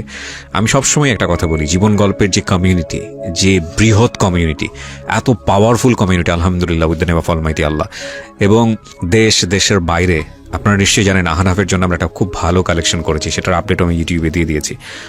এবং আজকে এই ভদ্রমহিলার জন্য 41 বছর বয়সী যে মহিলাটি এখানে এসছেন, আলেয়া, তার জন্য আপনাদের কাছে হাত পাততে চাই। যার যতটুকু সামর্থ্য আছে, আমরা জানি না যে যতটুকু আপনারা হেল্প করবেন তার মাধ্যমে তাকে আল্লাহ পরিপূর্ণ সুস্থ করে তুলবেন কিনা, কিন্তু আমরা চেষ্টা করতে চাই আমাদের জায়গাটা থেকে। একটা ভিডিও ফুটেজ, সম্পূর্ণ অনুষ্ঠানের একটা ছোট্ট ভিডিও ফুটেজ আমি আমার ইউটিউব চ্যানেলে দিয়ে দিয়েছি। ওখানে ওনাদের ফোন নাম্বার থাকবে, এবং এই ফোন নাম্বার দুটো ওনাদের মুখ থেকেই আমরা শুনতে চাই। ওনারা যখন প্রথম আমার কাছে এসেছিলেন তখন আমি ওনাদেরকে রিকোয়েস্ট করেছিলাম যে আপনারা দুটো বিকাশ নাম্বার করে নিয়ে আসেন, পার্সোনাল দুটো নাম্বার, যার মাধ্যমে যেন আপনাদের সঙ্গে তারা যোগাযোগ করতে পারে এবং আপনাদেরকে কিছুটা হলেও হেল্প করতে পারে। তো আপনারা কি দুটো নাম্বার করেছেন? জি করছি। দুটো নাম্বার কার কার নামে আছে? একটা আমার বোনের নামে করলো, একটা আমার নামে আছে। একটা আপনার নামে আছে। দুটো নাম্বার চাইলে আপনি বলতে পারেন আমাদের রেডিও যারা লিসনার আছে তাদের উদ্দেশ্যে। একটা মুখস্থ আছে, একটা তো মুখস্থ নেই। আচ্ছা ঠিক আছে, আপনি একটু হেল্প করেন আমাদেরকে, আপনি নাম্বারটা একটু নিয়ে আসেন প্লিজ। আচ্ছা আপনার যেটা মুখস্থ আছে ওটা বলেন। হ্যাঁ, 01708306020। আবার বলেন। 01708306020। আরেকবার বলেন। 01708306020। এই নাম্বারটি যিনি আজকে এখানে ক্যান্সারের পেশেন্ট, ভিকটিম, বা যার জীবন গল্প আপনারা শুনলেন আলেয়া, তার নামে আছে। এটা পার্সোনাল নাম্বার, বিকাশ নাম্বার। আপনারা এই নাম্বারে অর্থ সাহায্য পাঠাবেন, সেটার জন্য আমি বিনীতভাবে রিকোয়েস্ট করছি। এবং একই সাথে আপনাদেরকে এটাও বলতে চাই যে এই নাম্বারে তার সঙ্গে আপনারা কমিউনিকেট করতে পারেন, কিন্তু আমার বিনীতভাবে রিকোয়েস্ট থাকবে আপনাদেরকে, বিনীতভাবে, বিশেষ করে দেশের বাইরে যারা শুনছেন, আপনার কোনো ব্যাংক অ্যাকাউন্ট নাম্বার আছে? হ্যাঁ আছে। আচ্ছা, ব্যাংক অ্যাকাউন্ট নাম্বারটাও আপনি চাইলে বলতে পারেন। 17,819। 17,819। এটা কি, মানে কোন ব্যাংকের? ইসলামী ব্যাংক। ইসলামী ব্যাংকে। 17819। আগে পিছে কোনো কিছু নাই? না না। আচ্ছা, তো আচ্ছা, ইসলামী ব্যাংকের 17819। ইসলামী ব্যাংক বাংলাদেশ লিমিটেড। আচ্ছা, একটা আপনারা বিকাশ নাম্বার পেলেন, একটা হচ্ছে আপনারা ব্যাংক অ্যাকাউন্ট নাম্বার পেলেন ইসলামী ব্যাংকের, আর আরেকটা আমি নাম্বারের কথা বলছিলাম, সেটা সম্ভবত আপনার খালার নামে আছে। হ্যাঁ, ওই নাম্বারটা একটু বলে দেন। 01305844908। আরেকবার বলেন, আস্তে আস্তে বলেন। 01305844908। আচ্ছা, এটাতে এটাতে নগদ আর হচ্ছে বিকাশ দুইটাই করা। নগদ এবং বিকাশ দুটোই করা আছে। আজকে নগদ করা আছে, কালকে থেকে বিকাশ খুলবে। ওকে, এই দুটো ফোন নাম্বার এবং একই সাথে ওনাদের ব্যাংক অ্যাকাউন্ট নাম্বার, এই সব কিছুই আমি আমার ইউটিউবে দিয়ে দিব মেনশন করে। এবং শুধু এটা না, আমি এই যে আপনারা আজকে যারা এই গল্পটা শোনার পরে ওদেরকে হেল্প করবেন, আমি আপনাদেরকে কথা দিচ্ছি যে খুব শীঘ্রই ফলো আপটাও আমি একটা ভিডিও দিয়ে দিব আমার ইউটিউব চ্যানেলে। আমি ইউটিউব চ্যানেলটা মেনশন করছি, www.youtube.com/RJKibriya.fm। আমি আবারও বলছি, www.youtube.com/RJKEBRIA.FM। চ্যানেলটি আছে কিবরিয়া আরজে নামে, ওখানে গিয়ে লাইক দিয়ে সাবস্ক্রাইব করবেন। সাবস্ক্রাইব করে নোটিফিকেশনটা অন রাখবেন। আমি আবার টোটাল আপডেট, এদের কী হচ্ছে না হচ্ছে, কত টাকা আপনারা পাঠিয়েছেন, ডিটেল আমরা জানিয়ে দেব। বর্ষা, আমি আপনার মা অনেকক্ষণ ধরে বলেছে, আপনার কথা দিয়ে আজকের অনুষ্ঠানটা শেষ করতে চাই। আমাদের যারা লিসনার আছে, যারা তখন দেখলো বা ইউটিউবে আপনাদের ভিডিও যাবে, যারা দেখবে এই ভিডিওটা, তাদের উদ্দেশ্যে আপনার কিছু বলার আছে? তাদের কাছে আমার এতটুকুই বলার যে আমার আম্মুর জন্য আমার তো কোনো কিছু করার সামর্থ্য নেই, আপনারা আমার আম্মুর পাশে দাঁড়ান। যেহেতু রোগ আল্লাহ দিছে, নেওয়ারটাও তার উপরে, কিন্তু মানুষ তা চেষ্টা করতে পারে, কিন্তু আমাদের চেষ্টা করার ক্ষমতা নেই।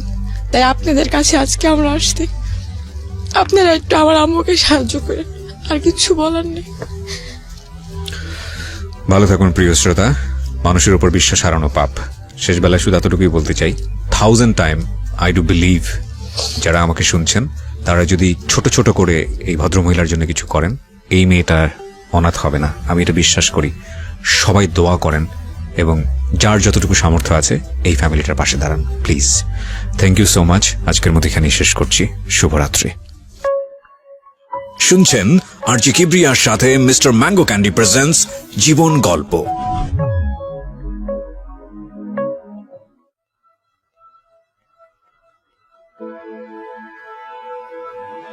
Love,